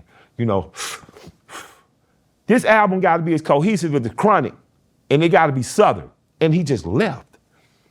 And I was like, well, that's a hell of a thing to say to somebody. You know what I'm saying? I was like, that's the Chronic, nigga? You know what I'm saying? But we managed to do it. And it was only because of the people that believed in me. It was because of the men and women that believed in me, the people that truly loved me, that believed in me. It was because of the ex-girlfriends that believed in me. It was because of my wife that believed in me. It was because of my kids that believed in me. If I wouldn't have had all that belief poured into me, I don't know what I would have done. So in that moment, that night, that troublesome, like I tell people, they locked up a rapper. But when they let me out, I was a folk hero. When we went to the Waffle House, we got home, standing ovations. We went to Spondivit, standing ovations. When we went to everywhere we went, it was standing ovations, because the city told me, man, we felt like we won. And I said, because we did. Wow. When you heard the categories and Killer Mike, yes, Travis Scott, Drake, you heard all these names called, and the winner is Killer Mike. Yeah. First time was exciting. I was like, oh my God, this is crazy. This is amazing. I got one. Got what? So I'm not leaving empty-handed. Like Denzel said, I'm leaving with something. I'm leaving with something. But I walked back and they said, hold on, Mike, don't walk back to your chair. Notice that when I went up there the first time, I asked Shay, I said, where's Shay? Where's my wife at? I said, don't go back. They said, no, hold on. I said, oh shit, I'm gonna win another one. And I went back out when they called my name again. I'm just like, nigga. like, oh shit, I don't want two. When I got off again, because I asked for Shay again, she still didn't come down. I asked, when I left, they said, hold on. And that's when I realized, oh shit, I just swept. They said, don't go nowhere yet, Mike. And that's when I knew I was finna win 3. And when I looked up and seen Will going crazy, Paul, YT, Cuz Lightyear on the stage, my wife coming up in that short dress with them heels on, I was like, it truly was a moment. And everybody in the house that night who had love for me, I appreciated. There were people there you just didn't even see that just gave a fuck and showed love. And I just appreciated you all. You know. Wow. You got Dre. I mean, Dre hadn't really done anything in a minute. Stacks. Yeah. How'd you get Stacks on this album? I invited him. I was at No ID studio, and I invited him just to come through. It's like Dre and Big Boy matter to me a lot. Like I have a podcast called Conversate with Killer Mike. I got to get you on there too. Bet. And we talked. I had a conversation with C-Bone, who at one time was my, like your friend and arch rival at the same time.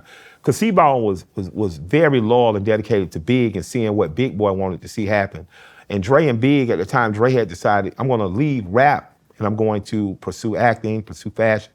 And at the time, the crew felt, and I said the word abandoned, but there's no malice on it. It's just that's how we felt. We felt like our leader, him and Big Boy are our leaders. In lieu of Rico being gone now, Ray, who was very, very quiet member of Organized Noise, said to become more vocal. Ray has always been like Yoda, quiet in the forest, but Ray is our leader. Sleepy Brown's our leader. So that was like one half of our leadership left, and to pursue what you should do, pursue your soul's desire and calling. But it just went into anarchy. And so getting an opportunity to be in a room with Dre as no longer just teacher and student, not only just leader and follower, but equals. Getting the chance to be in a room with him and let him hear what was Michael at the time and say, I think I may have something that you like. Man, it was overwhelming because all I ever wanted to do was make him and Big Boy proud. I wanted to make him and Big Boy and a woman named Regina Davenport, who now works with Brother David Banner. She was the A&R at Equimini. If it had not been for those 3 people, my life would have went drastically different. If it hadn't been for Nacilo Reddick, whose mother was a school teacher and father Bonzo Reddick, mother Betty and father Bonzo's a famous lawyer in Savannah. He was best friends with Big Boy. If it hadn't been for these people encouraging me, allowing me in, then where would I be? So, I just want a man like I forever do, man. I tell Dre, man, damn, man, you be forgetting to mention me in interviews. You got to mention me, big dog. We trying to sell a record, but I never forget to mention Big and Dre, because I appreciate them so much for giving me an opportunity to change my life. And as I grew older and matured, I understood what a difficult task Big Boy took on, and then losing his partner, and not losing his friend, his brother, but his partner in rhyme, because his partner in rhyme had other things, his soul sought other things to see. But he was forced to now hold it down alone and by himself. And I remember years later just calling Big out of nowhere one night, just saying, man, I understand. And I apologize. I deeply apologize for the way I acted, when everything was falling apart and you were trying to hold it together. I deeply apologize because I see as a leader what you go there and he say, see, I told you, boy. So I thank Big and thank Dre, Do you think they'll ever make music again together? I don't think about it because I'm an OutKast fan. I get frustrated. I want to yell at the sky too. I understand that. But I'm glad that every few years they pop out on the stage together. And I think that music is better for it. They're receiving their Rock and Roll Hall of Fame sometimes in the next couple months between, I think, October and November. I'm going to be proud to be in the audience watching that happen. Just like I was proud to watch you and Sterling, man, walk on that stage, get those gold coats. I think that they don't owe the world nothing, but should they want to give the world something, we glad. We surely appreciate it. We surely appreciate it. You won your first Grammy with them in 2003. Yep, I did. Yep, on a song called The Whole World. Yeah. I lit that shit up too. And I learned the importance of work ethic then. I wanted to go out to the club. All the other guys were going, I think, to the gentleman's club. Yeah. They were going out too, and I remember Big Boy stopping me saying, "Hey, maybe you want to stay here and check out," because it was supposed to be another single off that album that was going to be the lead single. And Big said, "I think you need to stay, and try to do something on this." So Big Boy, man, I got to say, has always been an encourager and always been someone I wanted to emulate in terms of being a good businessman, right. a good provider, the cornerstone of his family. He's somebody that doesn't get the praise and accolades he deserves because he's quiet right. about it, and he doesn't throw his tail around. But man, if Big Boy threw his tail around, a lot of y'all would be shamed. That boy bank account on swole, man. A rich buy a house in a rich neighborhood. Say, man, I'm thinking I'm buying this next door neighbor house. I don't really want no neighbor. I said, God damn. And nigga around and did it. Is it true Future was a part of the Dungeon family? Yeah, Future is it used to be called Meathead when he was rapping with the DF Second Generation, and right. And G-Rock, I think, nicknamed him Future, and right. he's Rico's cousin, and he's an amazing artist. He's Dre's current favorite rapper, and Atlanta, it belongs to him. They love him, and he gave the word. Future to me is like a futuristic rendition of the blues. When you listen to his music, a lot of times you listen to things that are sad and painful to hear, but he make them sound like, man, it's the most exciting thing in the world. Good. So shouts out to Future, and I really appreciate him and Dre, because after Dre gave me the record, we had to figure out how to make it a record. Dre had a verse, him and I think Blake, I've been getting the young man, Sam, I think Blake, they had it, and then No ID came in, and then DJ Paul came in, and it just went crazy. But I appreciate Future, because I know Future got a lot of shit to do. Future got a lot of hits to be on. But Future came out of nowhere, man, and sent me that verse, man. And I just appreciate him and Stax for doing that. So Future, I ain't seen you in a long time, but thank you. I sincerely appreciate you, brother. When he was in the Second Generation, did you know he would be what he's become? No, I didn't, because I was too busy clawing at not falling off myself. You know what I mean? Like, the big record company didn't have much faith in me. Columbia Records is a company. The people who worked there didn't have faith in Killer Mike. They remember telling you, big black guy, you can't be named Killer Mike yet. You get a band come out a few years later called The Killers, and everybody gets behind them. You know what I mean? So for me, I was too busy clawing, but I knew that Rico understood talent, and I knew that I knew he could rap his ass off. I knew G-Rock and C Smooth were dope as hell. Boulevard was dope. I knew that the guys that Reek had put together for Second Generation were dope guys, so I never doubted him. But it was when I saw him, he did a record, I'm forgetting who it was featured with, but the kid literally chopped Future out the video. Whoever was doing it was chopping Future out. And as a Gun family member, I got pissed. I'm like, man, that's how I got what the y'all doing this. I think it was racks on racks on racks. Right. So it might have been that. But I knew then, I was like, oh, they trying to hold Shawty back. Oh, Shawty gonna do it. And the next thing you know, Shawty did it. I can't even remember the other artist's name. That's not an insult to him. Right. But I just saying that was the moment that I knew. When I seen another company try to kind of excuse him or get him, I said, oh, he got what it takes. He got what it takes. And he's not let us down, man. He's done the city proud. You also got Dave Chappelle to appear on the album. That's my guy. How'd you get Dave to appear on the album? I just asked him, cause man, I ended up befriending Dave, because I've always thought he was hyper intelligent, funny as hell, and it's crazy like him and Ryan Davis are two of the most, and Paul Mooney. So Paul Mooney, of course, God bless the dead. Dave is the current legend. There's Ryan Davis, who I think is going to be an absolute go-to. I like intelligent, funny. You know what I mean? I like all funnies, but there's something about intelligent funny. And Dave, man, I remember asking Dave, he gave me this speech like after one of his shows, like, you need to run for governor. And I'm like, I don't. I want some money like you. And he gave me this speech about how, I don't care if you go to strip clubs, I don't care if you smoke weed, we care that we can trust you. Right. The people have implicit faith in you. They do. And you have to honor that by doing something. So I called him and said, Dave, you'll do something on the album, and I sent it to him, and he sent back that monologue. And I was like, oh, shit. And then people try to get pissed about the monologue. Y'all dare you compare being a black man or being a rapper to storming the beaches of Okanagan? When I think to myself, how many 18 and 19-year-old boys in the Army and don't know what their life is going? Stepping out on that beach is as scary as stepping off that curb sometimes. You don't know what you're doing, which direction to go, what's going on around you. And I say, man, what a pitiful way to hate a metaphor by trying to hate on Dave Chappelle, who's intelligent, who gets it. And I appreciate him telling me to run, because I ain't stopped running since, man. So thank you, Dave. When was the first time you met Dave?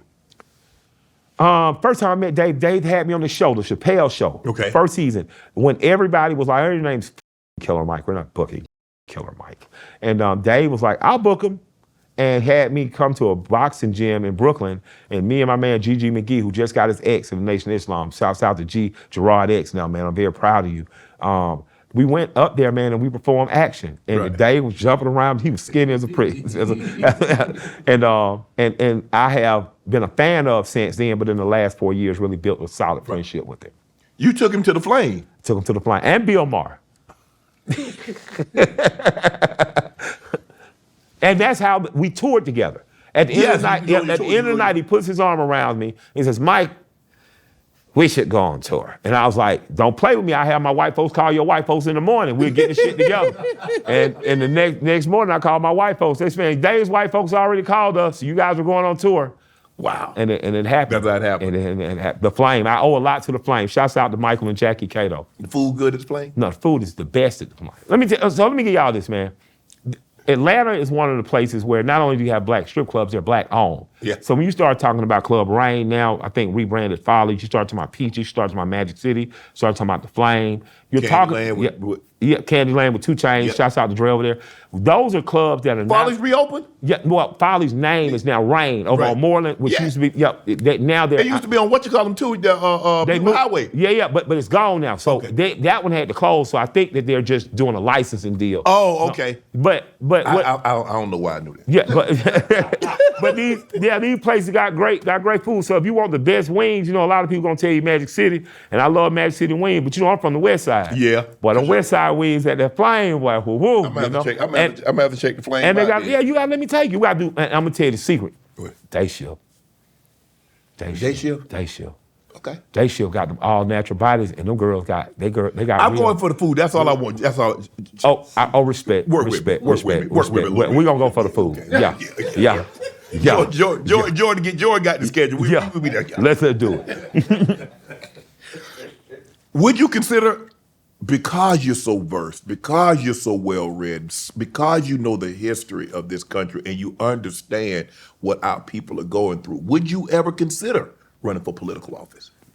Yeah, but I gotta get real. You gotta get some more paper though. Yeah, real talk. Y'all want to be unbribable. Yeah. See, a lot of our folks get caught up because they poor. Yeah. You know what I mean? What I mean is when you're poor is when you if you look at white politicians, they're doctors, they're lawyers, they're engineers, they're people that understand the economy and finance. So they are above certain levels of bribery. Yeah. Man, some of our folks get caught taking $3,700 for a goddamn youth league team or some shit. And you be like, God damn now, bro. Yeah. You too intelligent. We ain't need to lose you for it, So for me, it's important that I have a certain amount of stability. So when I get at about $22, $23 million, and you see me pop up, I'll run for something local, hyper local, you know what I mean? So I want to service my community, but right now the best thing I can do to service my community is be as strong individual as I can, take care of these women and children, take care of my sisters, take care of my nieces, nephews, and once we as a family get stable, I want to be the Kennedys. I've seen the King family. I've seen the King family keep their integrity. I've seen the King family make good investments. I've seen Bernice and Dexter, God bless the dead, and Yolanda, God bless the dead, and Martin III do solid investments in our community. And so I want to be that. I don't want to be pandering. I remember Bernie Sanders, I met with the OG one time in DC, me, King, and Nina Turner met, and I think it was Eddie Galt too, but Bernie said, you used to come to DC to make a change and go back home and say, this is the change we've made. Now we've just become a political fundraising, and I didn't like the idea of that. That's not what I want to be a part of. You had Young Thug on the album also. Yeah, shouts out to Thug. Well, let me ask you this. What do you feel about, I don't get this. Why were all of a sudden they released those recorded jailhouse calls? I mean, as a concerted effort to keep black people out of power. As Thug matured, I saw him mature as a human being. As he matured past, you young, you got ego. I would remember sitting with him, and this is before he ever went to jail, got released, him saying, man, I can't feel no way about Lucci. He take too good a care of his mom and his children, so I don't want to see nothing happen to him. Now he's saying this is we record and run. This is not after he's been in jail. Right. And I've seen him say it, post that. talked to Lucci and heard Lucci say, man, I don't have no problem with Thug. I don't want no issue. I'm just trying to make money, take care of my family. I think at the core, we all want the same things. But our pride and ego is a lot of times fuel is added to a fire because of the people around us, because of beats and stuff we don't have. And my hope for Thug and Lucci, my hope for all these young men that are coming up in Atlanta is for them to take time to be mentored by the black men and women that over the last 60 years have shaped and formed that community. Because what you don't understand is a lot of time our behavior is an embarrassment to them, and it loses them political equity and real equity and money. Atlanta is Atlanta, and it's a special place. I feel like Atlanta should be treated by black people like Mecca is to Muslims, right? You have economic opportunity thanks to Maynard Jackson. You have economic opportunity on 10 and international because of people like Andy Young. You have economic opportunity because of Shirley Franklin, Bill Campbell, Keisha Lance Bottoms, Kasim Reed, Mayor Dickens. You have economic opportunity. Your reputation and the reputation you bring that city could possibly ruin it if you too thuggish, you too rugged, you too outlandish, you too bare bones, minimum bullshit, and especially violence. Violence is not good for money. No. Violence is not good for bringing new hotels, for bringing new tours, bringing new conferences, bringing Super Bowl, FIFA, Major League Baseball is not good. So when we, as the entertainment and athlete class, we have two choices. We can take the low road and do the typical bullshit and be the top of the street. And we all know where that ends up, jail or early funeral. Or we could be the youngest and the mentees of the business class and the social class and say, hey, this is how we can make this city better. We can take our cues from the people who are in the streets organizing. We can take our cues from the people who are in those big suites organizing, making it work. Like Andy built a dome with no public money. He was a pension plans out of California. So he was able to build our city and not have to overtax you, outtax you. Keisha Lance Bottoms put a furlough on anybody building that would take the taxes up on legacy residents. These people have made the right investments. So we need to consult with the Keisha Lance Bottoms and Michael Thurmans. We need to say, what can we do to be better? Because if we don't, we're going to lose a city for our people that generates so much money and so much economic opportunity. And we don't understand that because we used to nobody paying us attention. We used to nobody caring about us. We think that because public school teachers didn't pay attention to us like we want to, nobody else is. Well, the students paying attention to you, and we owe those students an opportunity. So I would say in Atlanta, keep rapping, keep making money, keep slamming basketballs, keep scoring touchdowns, keep hitting home runs, but keep your ass in front of a YouTube with John Hope Bryant. Keep your ass in front of when Stokely Carmichael or Kwame Nkrumah spoke at UGA. Go look at those old tapes and you will understand we have a greater responsibility than just the flash of right now. We have a greater responsibility than just the winning of right now. Our responsibility should be to plant a tree that we'll never get to enjoy the shade of. That these 2, 3, 4 generations down will get an opportunity to say, like I can say about Alonzo Herney, who started the Atlanta Life Insurance Company because he started a barbershop. He had a barbershop that serviced all white men, but it was all black barbers. He heard about the insurance game, the life insurance game that you just learning about now. He heard about that, started selling black people life insurance. Magic Johnson recently acquired that company. When they asked Magic Johnson, why did you acquire the Atlanta Life Insurance Company? He said, I saw this interview with Killer Mike. And that's the unique thing about you as an Atlantan. As an Atlantan, you get to live your history. Your black history don't just happen in February. Your black history is happening every day, and your black ass has a responsibility. And part of that responsibility is to rise above the streets. You got an opportunity to rise above the streets and become somebody because you have kids that are coming after you, that look up to you, that admire you, and they need to know that opportunity is there. Atlanta ain't been no champion city because we got no funky ass reality show programs or some been singing and dancing since 1990. This is 124 years of excellence you're looking at. Booker T. Washington, W.E.B. Du Bois had the Atlanta conferences here in 1904, 1905. Alonzo Herney had been there since 1900. So you have a social responsibility. John Wesley Dobbs was the mayor of Black Atlanta before his grandson became the mayor of all Atlanta. We have a responsibility. We have that responsibility in Savannah. We have that responsibility in Macon. We have that responsibility in Athens, Augusta, and Columbus too. And if we don't hold true to our responsibilities, it's nobody's fault. Like Mr. John told me down the street from my barbershop on Edgewood Avenue. He said, hey, they're gonna come along and tell you that white folks bought this neighborhood up and gentrified and took it from us. And that's a goddamn lie. He said the kids thought they were better than the stores their parents owned and bought. And they sold it, and they sold it for too cheap. So I'm telling my athletes and my rappers out there, we have a responsibility. And our responsibility is to learn to do good business and become businessmen and women. You wrote a letter for YFN Lucci. Yes. Why'd you do it? What made you do that? Because it's the right thing to do. That brother is better on the streets with his mom and his children and people. I remember getting a call from some very powerful people. And they said, hey man, we called you and T.I. And we telling you to call Lucci because I know you have a relationship with Drew Finley, his lawyer. And I know you have some relationship with him, although it wasn't a very deep or long relationship. Drew is my guy, love his lawyer. Have grown to love and respect the hell out of Brian Steele, who defended Thug. I consider both of them friends now, and I talk to them more often than not. But I got that call. It said, hey man, we want you to call Lucci and tell him if there's any bullshit, tell him it's time to cut the bullshit. Tip got the call, said, hey man, call Thug. Tell him if there's any bullshit, it's time to cut the bullshit. Me and Tip both did what we actually do. We made the calls. We both got the same applause. Oh man, ain't nothing. I don't even know what you're talking about. You know the big homie, little homie talk. So the little homie, man, I don't know what you talking about, you know? And the next thing you know, all hell broke loose and everybody went to jail. Got snatched. Because you guys who think that you run the streets, God bless our souls, because I've been one of them guys, we don't run shit.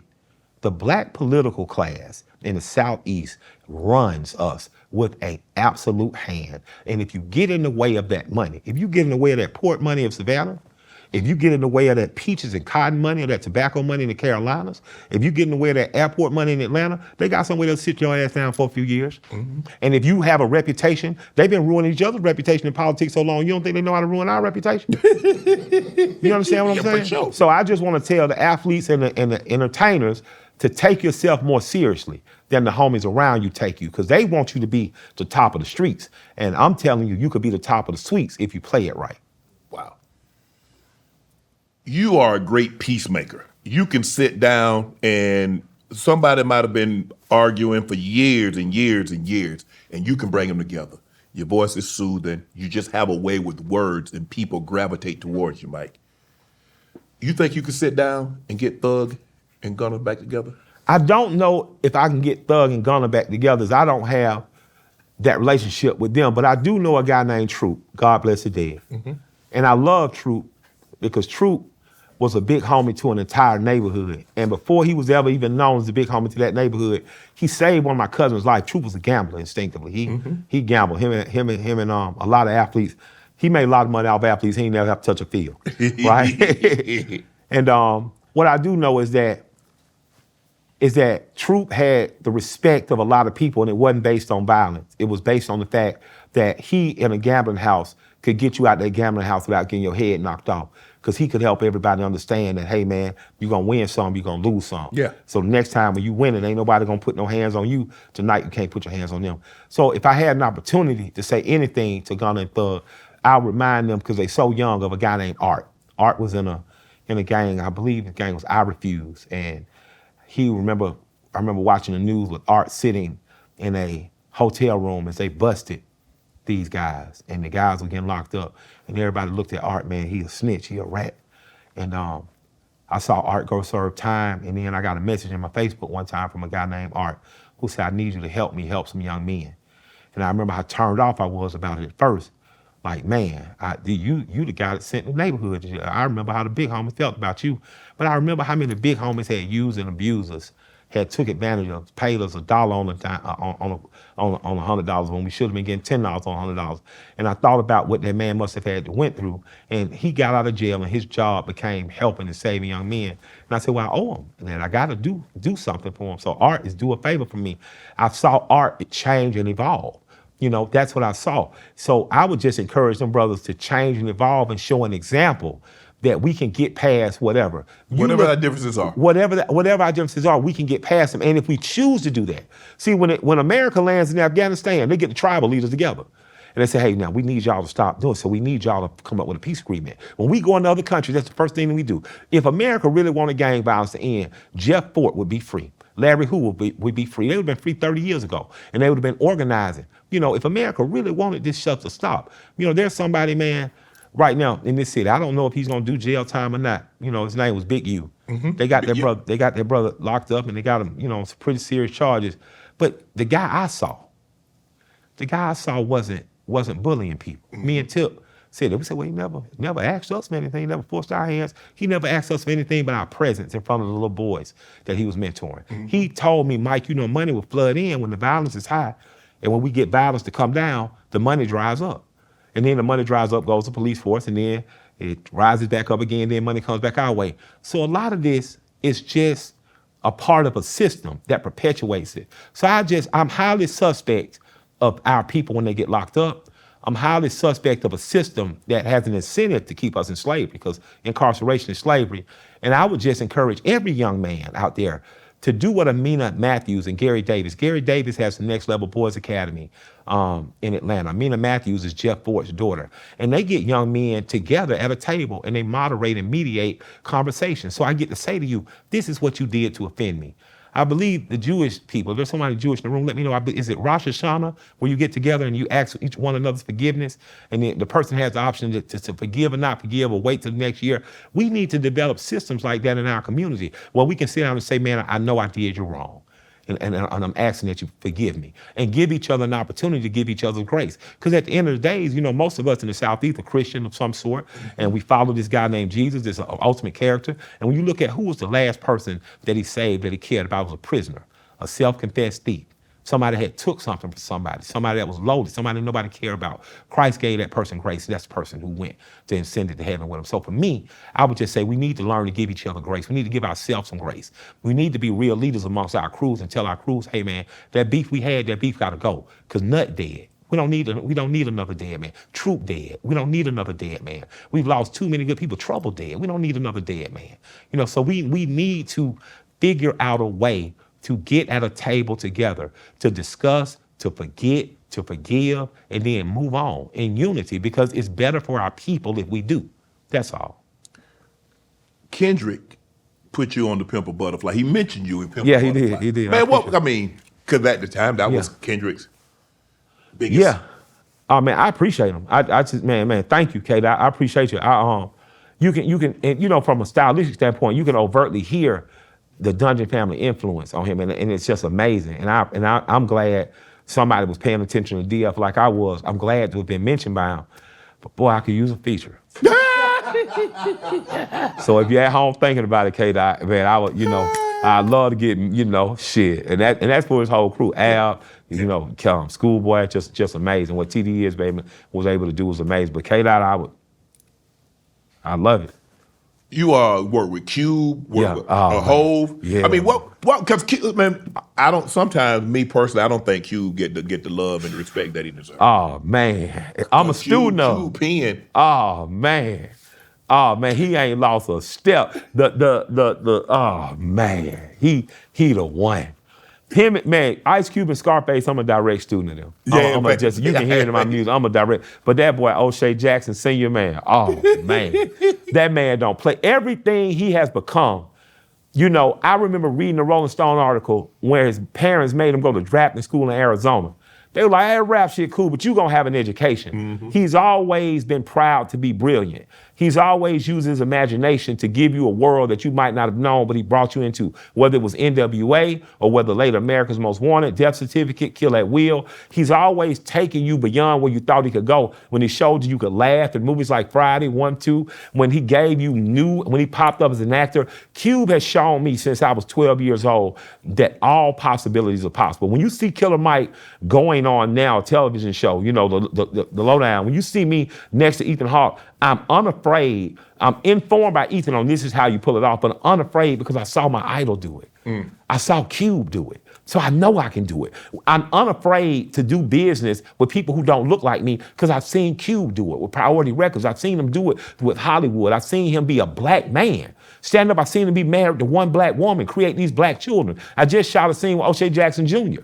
Just did a scene in a movie with him, and I say, first of all, trippy, you look so much like your dad. You know what I'm saying? I scraped the up there. I'm gonna tell you. But I thanked him for sharing, his family for sharing his dad with the world, because your dad has been an uncle, has been a father-like figure, has been a big homie to so many of us. So man, when it comes to Ice Cube, I just want to tell kids that hip-hop's finally 51, 52 years old.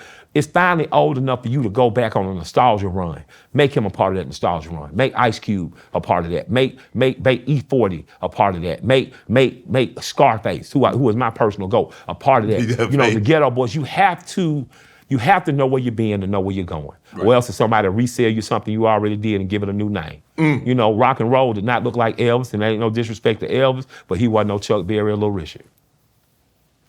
Was it? Hove. Oh, that's my guy, man. I mean, we hear this. He might be coming out with music. Yeah. I talked. Bleak said, "Man, he that ain't where his head is right Yeah. now. He ain't in that mindset. He's a businessman. Yeah. So that's where his head's at. Yeah. You think Hov gonna give us something? I don't know. I think when you're an artist, I think you never stop. Like I walk around the house just mumbling to myself. Right. You know what I'm saying? So I don't think he ever stops. I think Hov got some raps in there. He never stops. And as an artist, he sees the world in an artful way. Just maybe channeling that in a different way. Like I look at No ID. No ID's been taking more pictures than making more beats now. You know what I'm saying? And there's an art to business. Like Right. Matt, I remember. So we got Mayor Bill Campbell in Atlanta.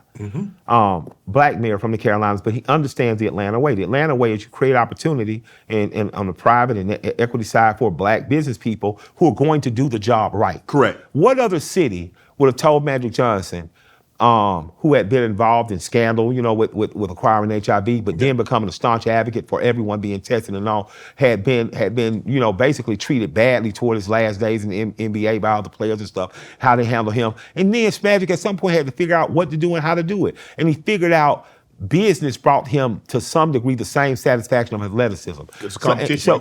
Exactly. So in my mind, Jay-Z has made business his art in some capacity. So he wants to master that in the same way he mastered bars and flows. I saw Magic Johnson come to Atlanta, and I saw Starbucks want to get in Southwest Atlanta, and they did it with Magic Johnson. I saw TGI Fridays get in Southwest Atlanta with Magic Johnson. AMC Theaters get in there with Magic Johnson. I saw Magic Johnson completely become a businessman by way of doing business in Atlanta and then coming back 30 years later now to own the Atlanta Life Insurance Company. So for me, I cheer for Hov in that capacity because it's not only Hov, Nas has learned how to become a business person. Absolutely. Big Boy has learned how to become a business person. My man, Chameleonaire has learned how to become a business person. And there's nothing wrong with that because when we lose that element, when we lose these people, what we're losing is people who give other people like us an opportunity. So I cheer for Hov. I would love another Hov album, but if you never give me another one, if you just give me some guest verses, we can live, but we want. I would like to see him succeed more, not less. And I would like to see Kareem succeed, and I would like to see Dame succeed, right. And DNY. I'd like to see Dallas Austin and Jermaine Dupri, Brian Michael Cox keep succeeding because if we don't have these mega men of sorts, then you never get people like me. I'm a small business person. But I'm invigorated when I see my brothers win huge and big. And I know this isn't small business to some people, but it's small business compared to the billionaires. I think I have a $100 million company here. But would I dare to think like that if it hadn't been for Jay? Would I dare to think like that if it hadn't been for brands like OutKast? Would I dare to think like that if it wouldn't have been for people like Yeezy taking over the world? Would I dare to think? So I'm inspired by that because as I have grown into a stronger, more competent rapper, I've also learned to do better business. And, my businesses are small businesses, but they're ones I believe in and they're brands I see growing. I want this to be a $100 million company. I want Bankhead Seafood to be a destination point. I want you to land in Atlanta, get off at Bankhead Highway, stop by the Blue Flame, then come to Bankhead Seafood. Come see us, man.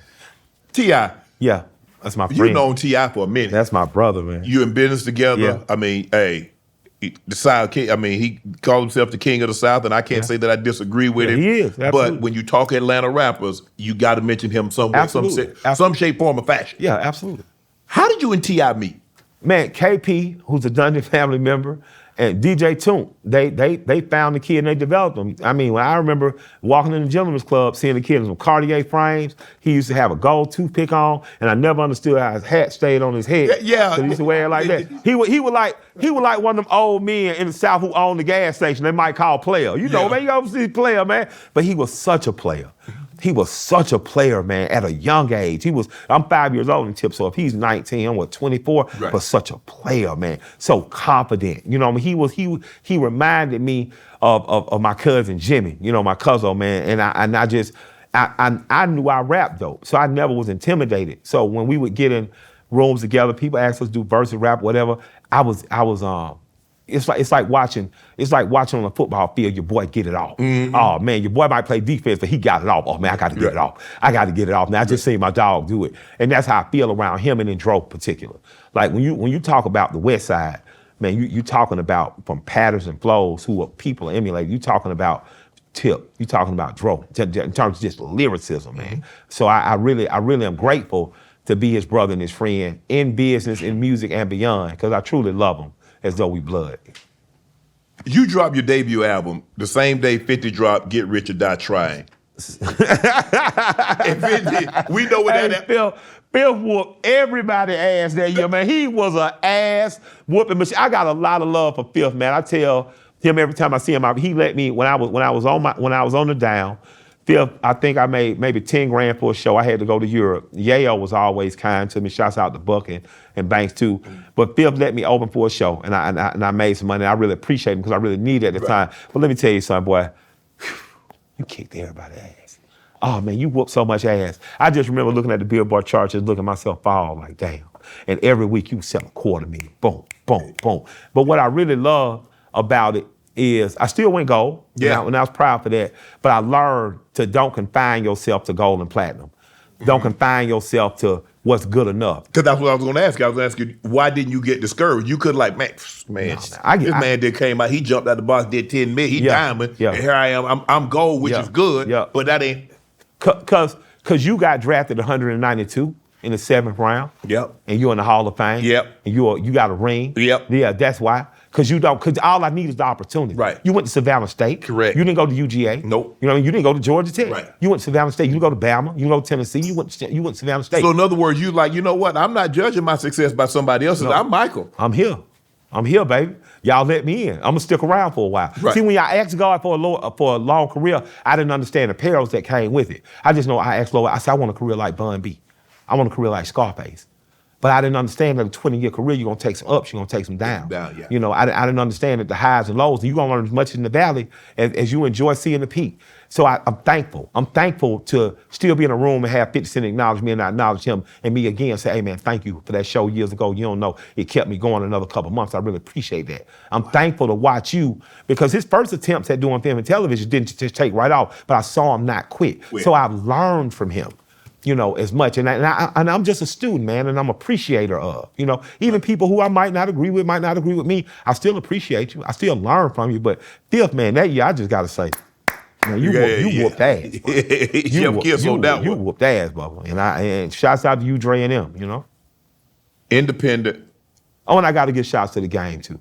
Oh, yeah. I forgot to mention that. Game was early in my career, man. He was on the West Coast. Game's one of the best rappers ever. And he, I never forget, they had Vibe magazine had us do like a call one of your homeboys who rap up and tell them you just got a flat tire. And I said, "Gang, man, I'm out here on such. I'm in so I forgot what street neighborhood I said I'm in. I said, man, but I'm fucked up. He was on his way to buy a Bentley. He told whoever, he said, hey man, stop the car. He said, Kills, don't get out the car, man. Turn around for the come get you now. I said, no, we just joking. But I gotta appreciate the Game too. As a member of G Unit, he was definitely a friend and just one of the raw. G Unit just had a trunk type crew, man. So shouts out. Major versus independent. Yeah. I hear Stephanie Mills, I think she's going on tour with Patti LaBelle, Shaka Khan. Somebody saw that show, they told me about it. And they asked Stephanie Mills and she said, if I knew then what I know now, I would do it independently. Yeah. She said, because basically a major record company, they're marketing. Yeah. But I know what I'm worth, I know what I want to sell. If I sell this many, I get that. If I sell that many, I get this. Break down, you've been at this thing 3 decades. Yeah. Break it down. Major record label, independent. Pros, cons for both. Well, I mean, a major label, man, you're in a major You got mall. that engine. Yep, and they really believe in you on a major way. But man, I'm in the NFL. I don't give a damn if I'm playing for the New York Giants or the Tampa Bay Buccaneers. I'm in the NFL. I'm in the NFL. I'm in the NFL, okay, baby. Like so, I have had a better relationship working as an indie with a smaller indie that's backed by a major in Loma Vista.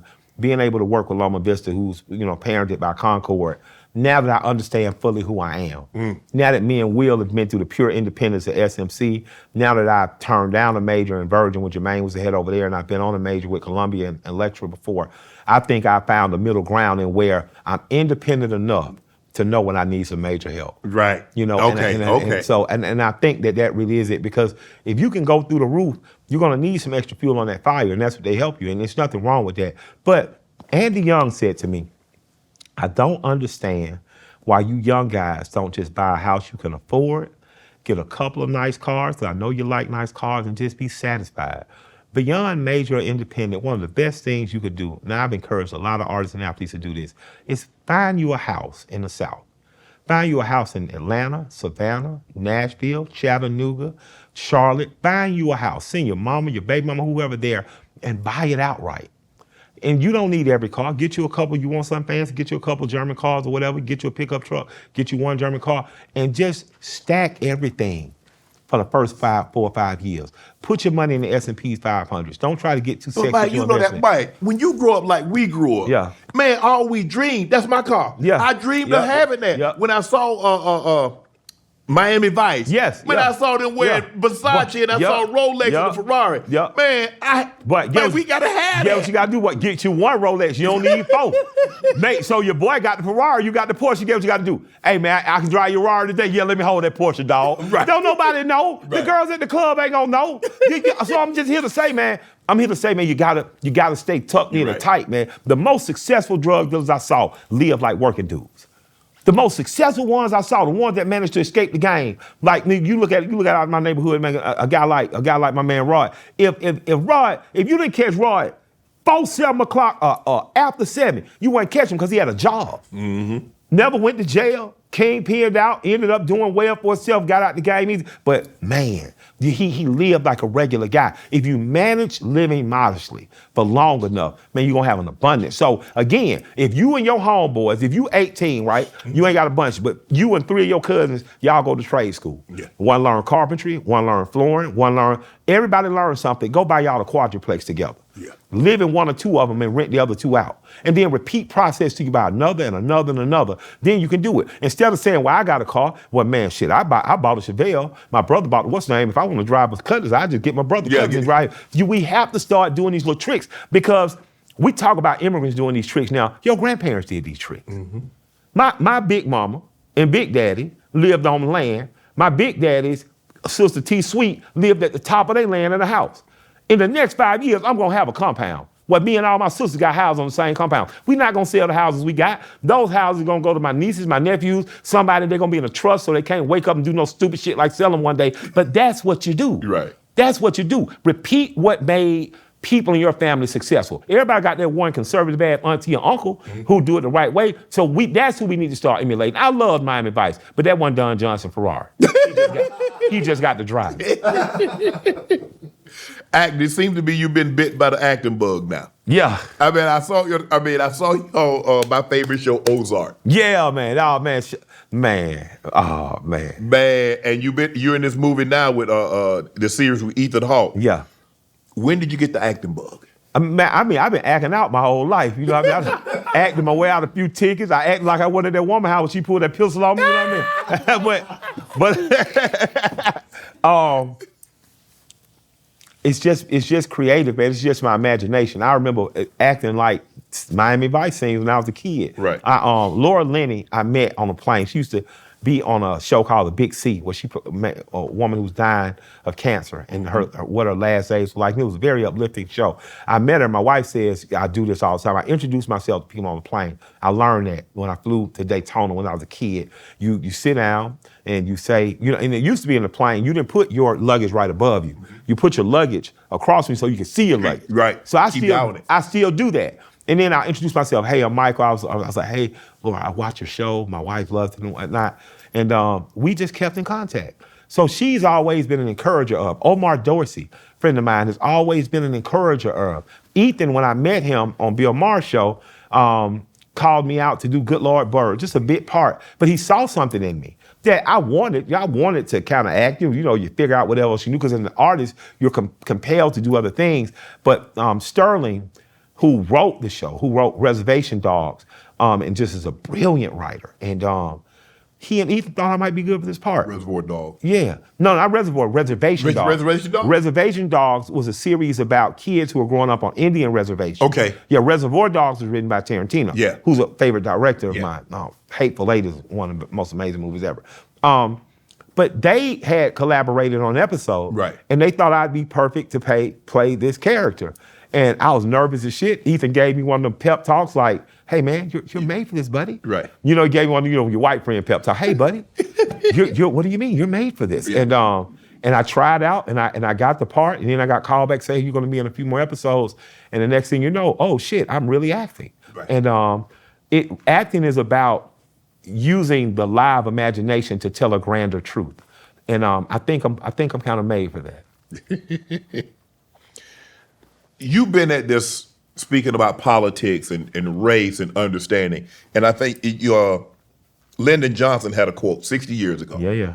He said, if you can convince the lowest white man that he's better than the best colored man, he won't notice you're picking his pocket. He won't notice. He said, if you give him somebody to look down on, he'll empty his pockets for you. There you go. At the time that Dr. King was in Mississippi trying to help workers organize, the Klan was at its height trying to fight against blacks having the ability to organize and be on jobs with them. The lowest paid white man in the country was in Mississippi. Mm-hmm. When me and Bernie Sanders went to Alabama a few years ago to try to help them unionizing Amazon, you can just know Alabama, for as far as it could be, it isn't as far as it could be because there's something that's holding it down. I just want to say to my brothers and sisters in the South or the working class, doesn't matter to me which color you are. Doesn't matter to me who you like in terms of a national figure speaking on social issues.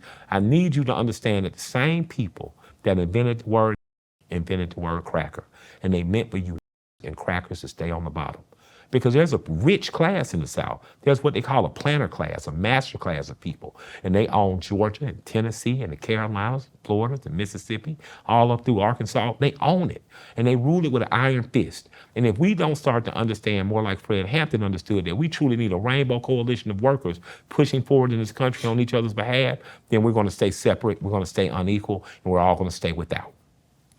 How have they been able to convince one group to vote against their own best interest and to look down on the other group when you're in the same boat? Well, the oligarchs have always done it, because you get to thinking that the trailer park is different from the projects. No, it's both set aside for people who are poor. That's it. Right.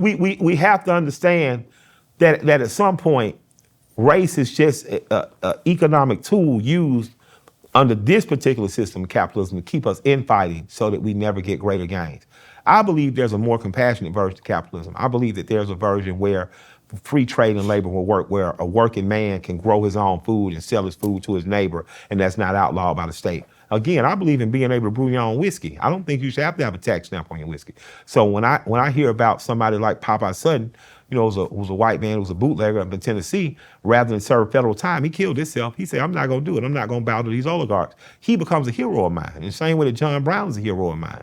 So for me, I think that we need to look outside of our own culture, our own race, our own class for other people that we admire and that we agree with too. Because that way, the possibility of better is in other people as well. And you start to form union, you start to form collaboration, you start to form coalitions in which the best interests of everyone is served. And I believe in particular, working class in the South, that we have a duty and an obligation to, just like we work them fields, to have an opportunity to work other things that will work better for all of us. Did you always feel like this? Because you caught a lot of criticism because you went and sat down with Deal. No, I sat down with Kemp. Governor Kemp. Governor Kemp. Yeah. And you got a lot of man, Mike, why you sitting down with him? Because he's my governor. And you say, look, I'm going to sit down with the man because it might be an opportunity for I can help people that look like me. Absolutely. And when you see when he passed when he reinstated the Hope Scholarship, he added trades to it too. Yeah. The Hope Scholarship used to exclusively be for intellectual. If you go into college, go to Spanish State, go to UGA, or you go to Hope Scholarship. But our boys and girls who wanted to go to trade school were left out. He added that. Well, I was an asshole about trades. I was picking him, poking him. He put me in touch with the head of trades. I talked to him, but I still was calling him back. Governor, I think we need to do this. Right. So if you are politically unengaged, you are a fool. I'm gonna just tell you that. No matter who wins, no matter who I campaign for, the day after I'm gonna congratulate the winner and say, okay, what we gonna do to make Georgia a better state? Right. How can I help you? So no matter who ends up being governor, if it's Keisha Lance Bottoms, if it's Michael Thurman, if it's one of the people who run from the other side, I have to. I'm required to, like my grandmother said, you do this because it's what you're supposed to do. You're supposed to have a political voice. Whether it's your city council, whether it's your county commissioner, whether it's your mayor, whether it's your governor, your congressmen, or senators, you better make sure you do that, because what you don't want to be is without voice. So a lot of people that criticize me, they aren't even Georgians. If you're on a Georgian, I'm not even fucking listening. You don't even worry about what you're talking about. Yeah. Fuck are you folks you thinking about? You a minority where you live at. Right. Yeah. You listen to no goddamn minority. We make up 35% of the state in Georgia. We make up just under 50% in Atlanta. What am I gonna listen to you for? Not gonna listen. You don't even know what it feels like to be the majority. You don't know what it is to see a black city council. You don't know what it is to only have known black mayors. You got so goddamn happy about Obama, you could have peed yourself. I ain't never known nothing but black leadership. That's it. My guy, Raymond Jackson, and good luck trying to get another one in. Yeah, that's all I'm saying. So I don't have the capacity to tolerate some of the shit y'all be talking, because y'all don't know what y'all talking about. Right. Again, all my heroes and enemies look like me. All my heroes and enemies when I was growing up looked like me. I grew up in an all-black neighborhood. My neighborhood wasn't a form of Fair Street Bottom or Buttermilk Bottom, which were real neighborhoods in Atlanta. I didn't grow up in the Bluff. I ended up buying apartments in the Bluff as the Bluff and the Bluff's only 2 miles from the Dome. Yeah. As the Bluff is changing, I'm a part of that change. Yep. I grew up in the Collier Heights. I grew up in these working class people, 900 square foot houses, grew up white with the Russells, who were the biggest black developers in the nation at the time. That's who I grew up with. I grew up with the people that built the Fulton County Stadium in the Dome. So nigga, you can't tell me nothing impossible, because I could ride my bike 3 streets back and see a black house with an indoor pool, tennis court, and basketball court. So the fuck you gonna tell me? Nigga, you talking out your imagination. I'm talking about some shit I seen for real. You know what I mean? So I don't listen to y'all Negroes. Just know when you write that kind of shit, I giggle, I roll over in my big old bed, my $11,000 bed. I get up, you know, that my wife got for $4,000, you know what I'm saying? I wake up and I yawn, I look at y'all niggas like, man, y'all niggas don't know what y'all talking about, because you ain't never seen nothing. That's why you tend to only think it's an impossibility. It can't possibly happen, because you've never seen it. Your grandfather didn't tell you about Jack Johnson, so you didn't know you could whoop no ass. You didn't know who Tiger Flowers is. Tiger Flowers, middleweight champion, they call him the Deacon out of Georgia, owned a mansion right there in Dixie Hills. So when you walk by the fire station, you get to read about this man. You never stop to read, nigga. You don't know what the fuck you talking about. I read The Wretched Nerve. I read Franz Fanon. I read all these books, but I also read Why Should White Guys Have All the Fun? I've also read some Thomas Sowell. I also read some Walt T. Williams. So I read enough to take a look from here, to take a look from there, and to form my own. If you only read and instructed by you read, you're just a clone. You know, I read that nigga book, he read that book, he ain't do nothing but quote a bunch of other people to tell me what I can't do. Shut up. I'm out here doing it. You professor, what they say? They say those who can do. Those who can do, those that can't teach. And those who can't and don't know how to teach teachers. Talk to me about DEI. Because I've heard a lot diversity, equity, inclusion. Yes. I mean, I think if you can get it. Right. But if you can't, no, you just understand you can't and make a way. I think DEI is best served when politically we put the pressure. There are federal grants and loans that should be given to you that aren't given to you right now, that don't have nothing to do with just overt DEI programs. Because let's say DEI programs work for white women too. Yeah. They work for immigrant populations. They got a chance to jump ahead of you and things of that nature. But my thing is whatever you can make work. So if DEI is working, work it. But if it ain't working, you got to find something else to work. But work it. What works better than DEI is having politicians that understand the need for it. George Wallace was a white politician. Mm-hmm. George Wallace was a man who essentially said segregation now forever. George Wallace got shot, and in getting shot, he saw Jesus. He must have saw Jesus was black. Because after that, his administration was blacker than any other administration before or after. So you didn't have to tell him about DEI, because he all of a sudden understood once being shot, oh shit, I need to change my ways and models of thinking. Black people coming out of slavery were the most skilled workforce in this nation.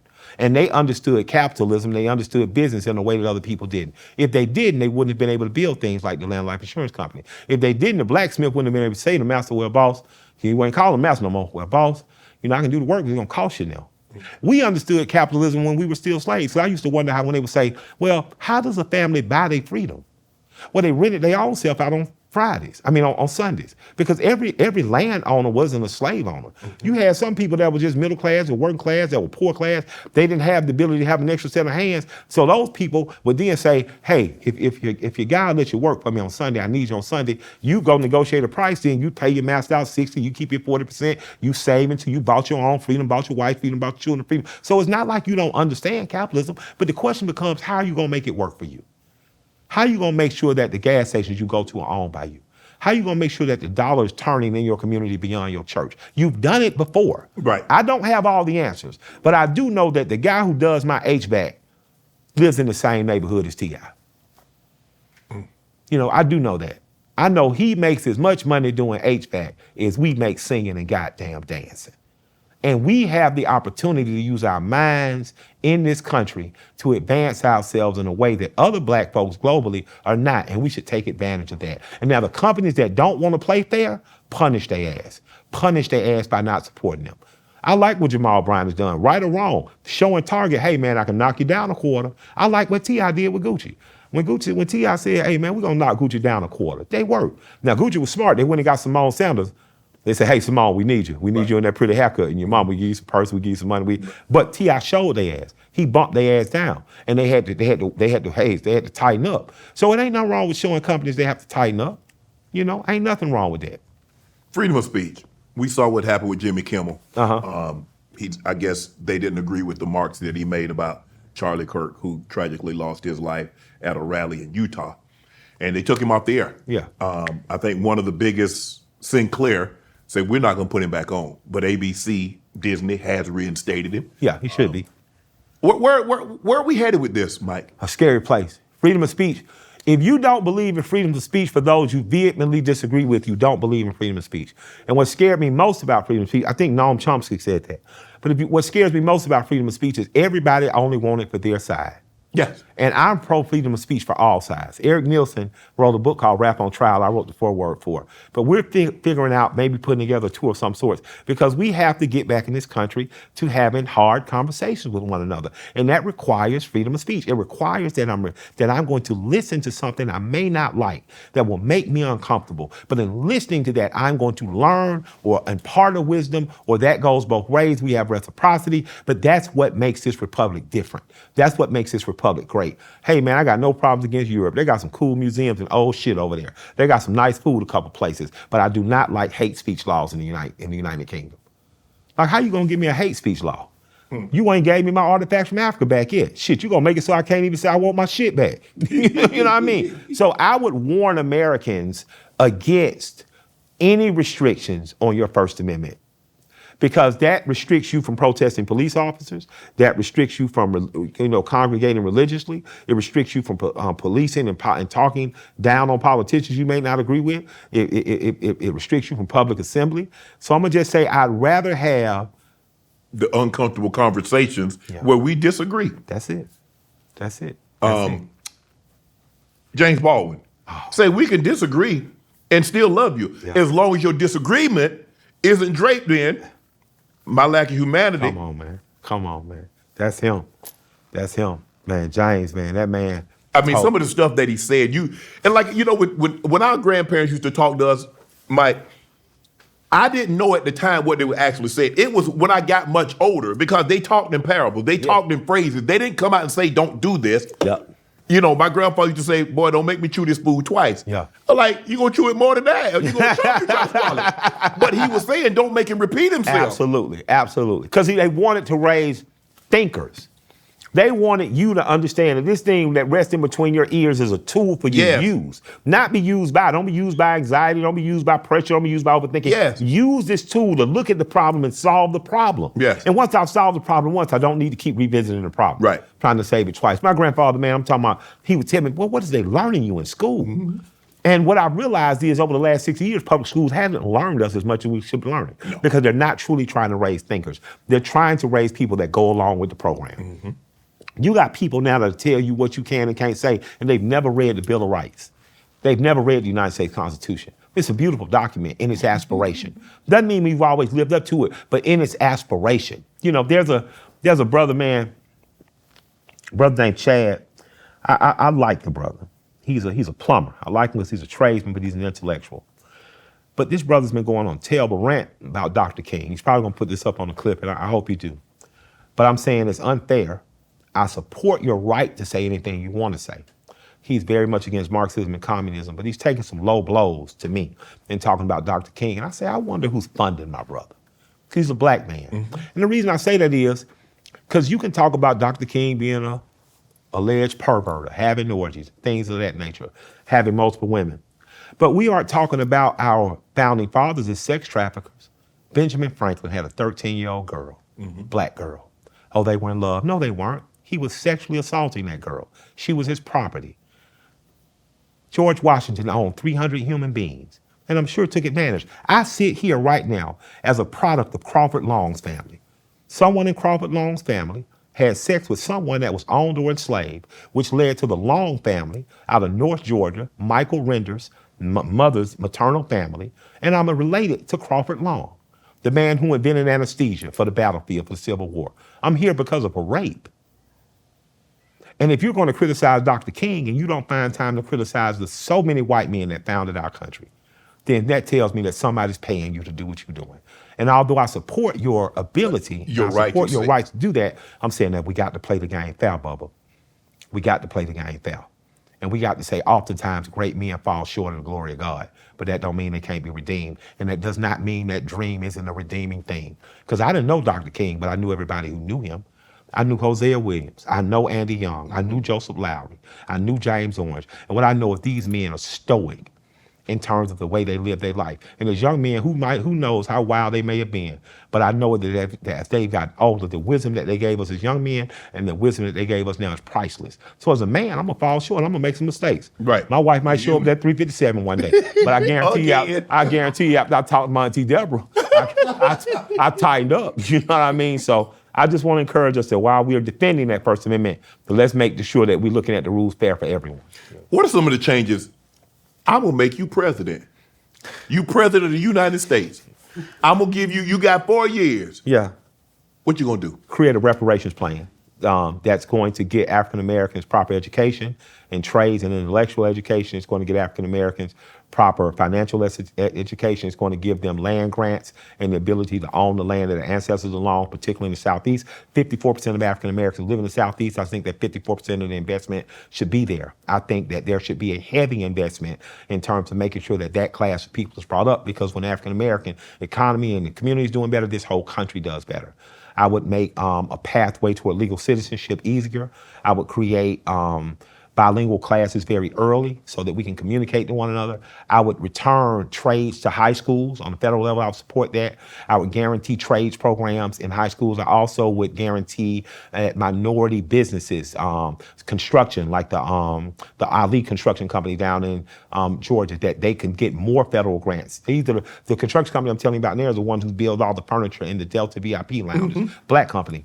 I would make sure that we have a vested interest. I would make sure that public school returns to the greatness of what public schools was in the 30s, 40s, and 50s, meaning physical education is important, artistic and music education is important, and your reading, writing, and arithmetic is important. I try to say, why were we so effective in public education, even on through college in the 50s and 60s, and where did we peel off from? I would take debt out of college. I would forgive all college debt. I would make state schools more open to state kids again. I would start to support older people in a way that they would be engaged. I would make the retirement age earlier instead of later, and those that didn't have the option of retiring, I would give them some type of government subsidized job where they can help, whether it be voting booths or librarians or something. So those are some of the things I would do, because I would think when you have a society that can take care of themselves, that can make money and turn a dollar, it creates a more effective society than not. Wow. Upbringing. Your mom had you at 16. Yeah. You was raised by your grandparents. Yeah. Talk to me about this. I mean, you've heard different, like, women can raise men, but they need where are you on this black women raising black boys? Man, I'm gonna say it take a village. I like the village concept. That's how it was when we grew up. Yeah. Like everybody was your parent. Got the Miss Ophelia, you might The stop. lady down the street can beat you. If you act it up, man. you know, I'm gonna tell your grandma. Man, Miss Ophelia, hey boy, yes ma'am. Where you going? The candy lady. Your mama know where you going? Yes ma'am. Hold on. She'll go in another room and call. Betty, this boy, yeah, the fat one. He going down there to the candy. Did you tell him he can eat some candy? Okay. Well, I guess you can go on there. While you're gone, make sure you bring me. And I'm just like damn, Miss Ophelia, you could have just asked me to bring it. You know what I mean? So yes. I believe in the village concept. I remember, man, Denise getting on me so bad one time, and she said, I'm sorry. You know, Denise is my mommy. Mm-hmm. She said, I'm sorry I gotta be so hard on you, but you're the only son I got. I don't get a second chance. Mm. You know, my grandmother told Shay one time, she said he was so bad. She said, I had to beat him so much, but he was so bad. And what she really meant is I was adventurous, I was curious, I was terrible at times. Right. You know, but she knew that if I didn't impart a certain amount of discipline on this boy, he was gonna go wild. Yes. My grandfather only spanked me once. Shit, he and me cried. Because he you know, and my grandfather. Because it shocked you, because you didn't expect it. I didn't expect it from my guy, man, but he was so loving. And I realized him not having a father, having to drop out of school in the 3rd grade, having to work in a sawmill at 9 years old to support his sisters and his mother.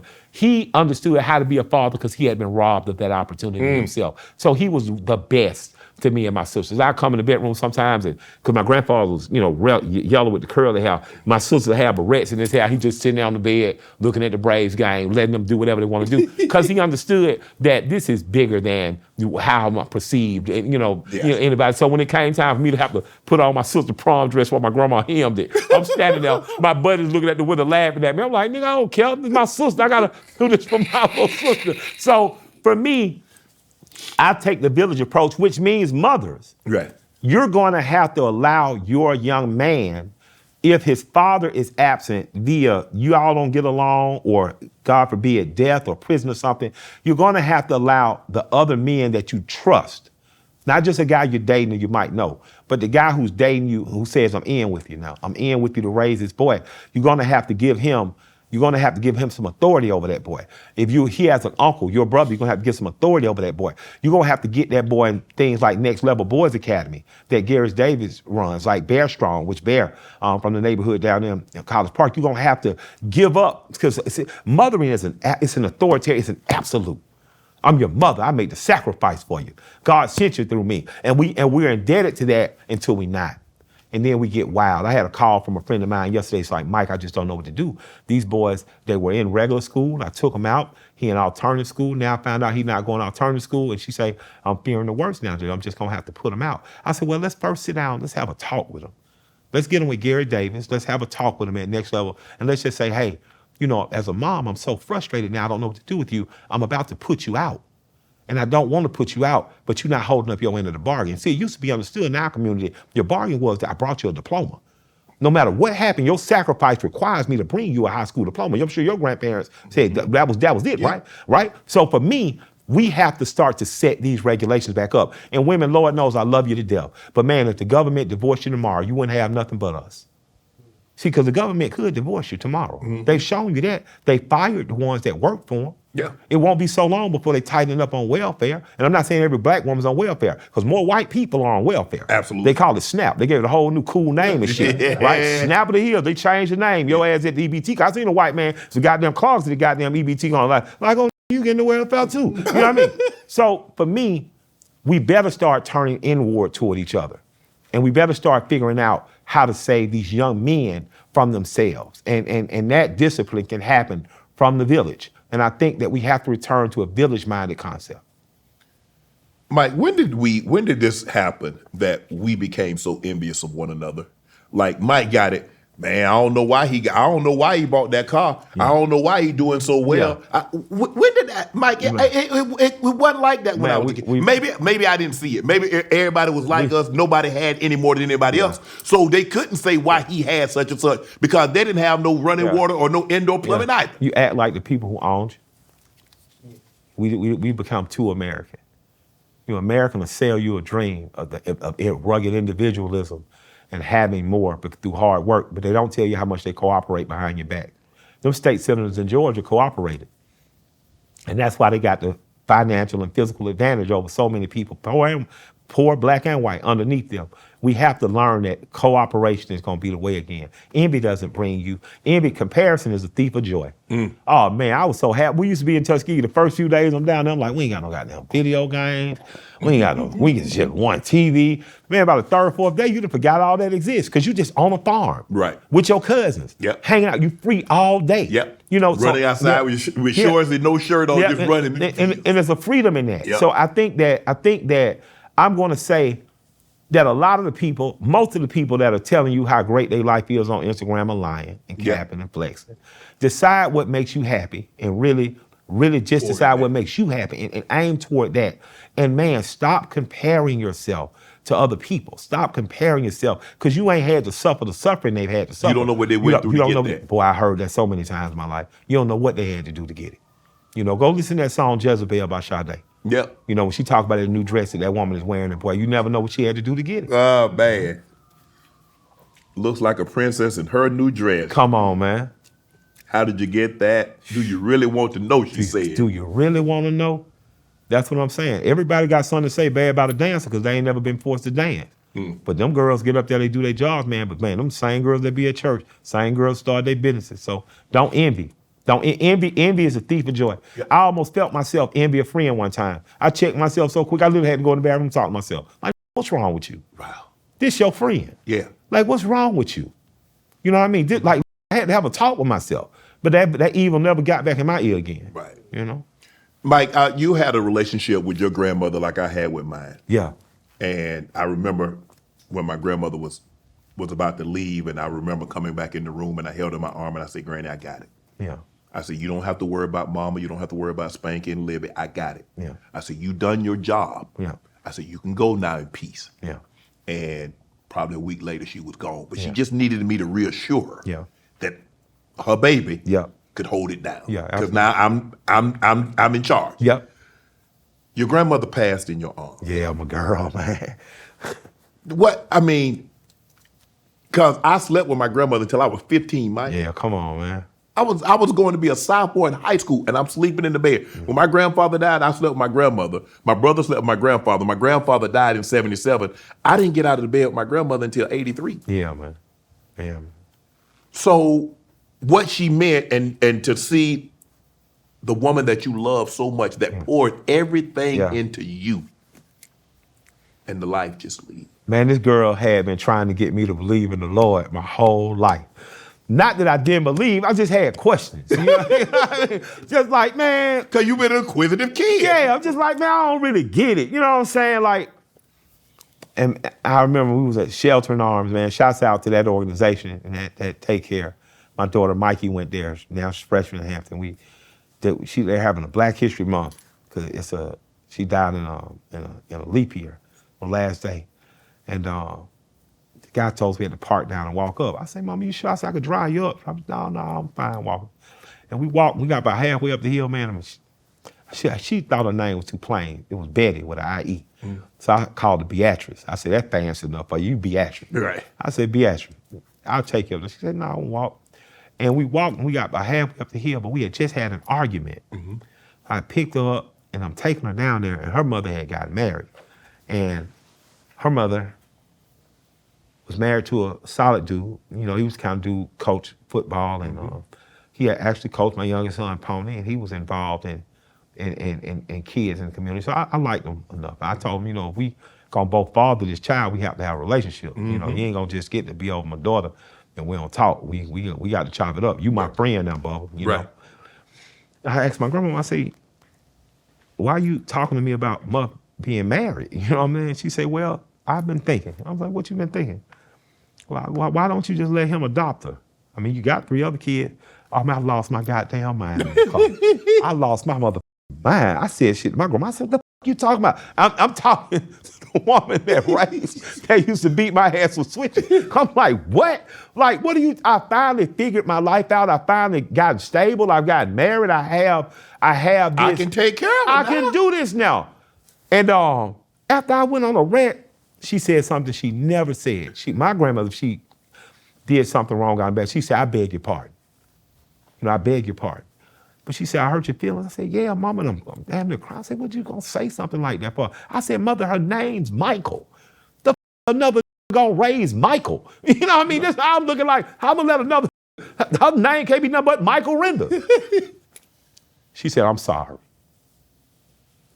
And we rolled there, and the guy instructed us we had to walk up. And when she got up the hill, she looked at me, and she looked past me, and she seen something. And I just couldn't take my eyes off her, but I knew I was witnessing in that moment something. And when she seen something, she smiled. And she looked back at me, and she smiled, and she put her arms around me, and she was gone. I was by myself. I was in the presence. Just that quick? It was that quick. I was in the presence for that moment of in my spirit, my mother, because my grandmother raised me, I was in that moment with her and with our Creator. And then she looked at me, and it was as though she said, I've done my job. I've done my job, and I'm gone. And I remember attempting CPR on her. And then it was just like the spirit that came over me and just say, I got her. She's gone. And Since that day, I have not stopped working. Since that day, blessings have not stopped pouring in. Since that day. And that day made me a believer that I am here for a purpose. I don't know that purpose, but I know I have one. I know I'm on a journey set forth by a righteous and divine being. And man, I tell you what, the other absurdity of having a mother that's only 16 years older than you, my mother told me in the funeral car, as we're going to the gravesite, she spazzed on me, on my uncle who's autistic, on everybody. Me and Shay in the car, she's like, that shit wasn't fair. You got to be with my mama when she was dying. And I was like, I didn't want the job. So Denise used to be cursing. I'm like, I didn't want the job. Like, she said, it ain't fair. You think that's your mama. I'm your mama. And one day, I'm gonna be gone, and you gonna realize that. And God damn it, she died on me. She died on me like 6, 7 years later. And when she died on me, it hit me that my mother at 16 years old made a decision like the woman in the parable of Solomon when they came before and 2 women said, this is my child. And Solomon said, well, cut them in half and give each half. And the one who was really the mother said, no, I give this child to you because it'll be better raised. And that's when I realized, man, I'm so blessed. I'm so blessed. My grandmother was such a good mother to me. She was such an impression that I found a woman and married a woman that was just like her. Her and my grandfather gave the second half of their life up to raise me. So when you compliment my intelligence, you complimenting them. You complimenting an illiterate man from Eatonton, Georgia, who would sit me in his lap and say, read to me. You compliment the girl from a big family that owned land in Tuskegee that said, I'm gonna take these kids and show them that it isn't about material stuff, but it's about what's in your head and your heart. You took that, but a 16-year-old girl said that I'm gonna allow my mama to raise his baby because he'll have a better shot. Oh man, that's when I really realized, like, I realized that God favors me. And my mother was a part of that favoring, because as much as a mother as my grandmother was, the choice to give me up to her by my mother is probably the most important decision that's ever been made for me. And I wished, Lecrae got me a tip on a song now called Headphones. And if my mother really did have headphones right now in heaven, I just tell her, thank you. Just thank you so much. I tell people that same story. Yeah. My grandmother, my mom, sending my brother, my sister, and myself to my grandmother. Yeah. And my grandmother raising my mom's 3. Yeah. And loving my mom's 3 more than she loved her own. Yeah. I say sometimes the best decision doesn't involve you. Man, hard. And people don't understand. Sometimes you can only sometimes things can only be seen through the eyes that have cried. Yeah. Hey. I know this story because I lived it. Amen. You know my story because you lived it. Amen. Amen. And you have a greater appreciation. Amen. Because there ain't no question in my mind. Your grandmother loved you more than she loved her own kids. And that's why your mom said what she said. Boy, I get it. I understand. Yeah, that's all I wish I could. I understand.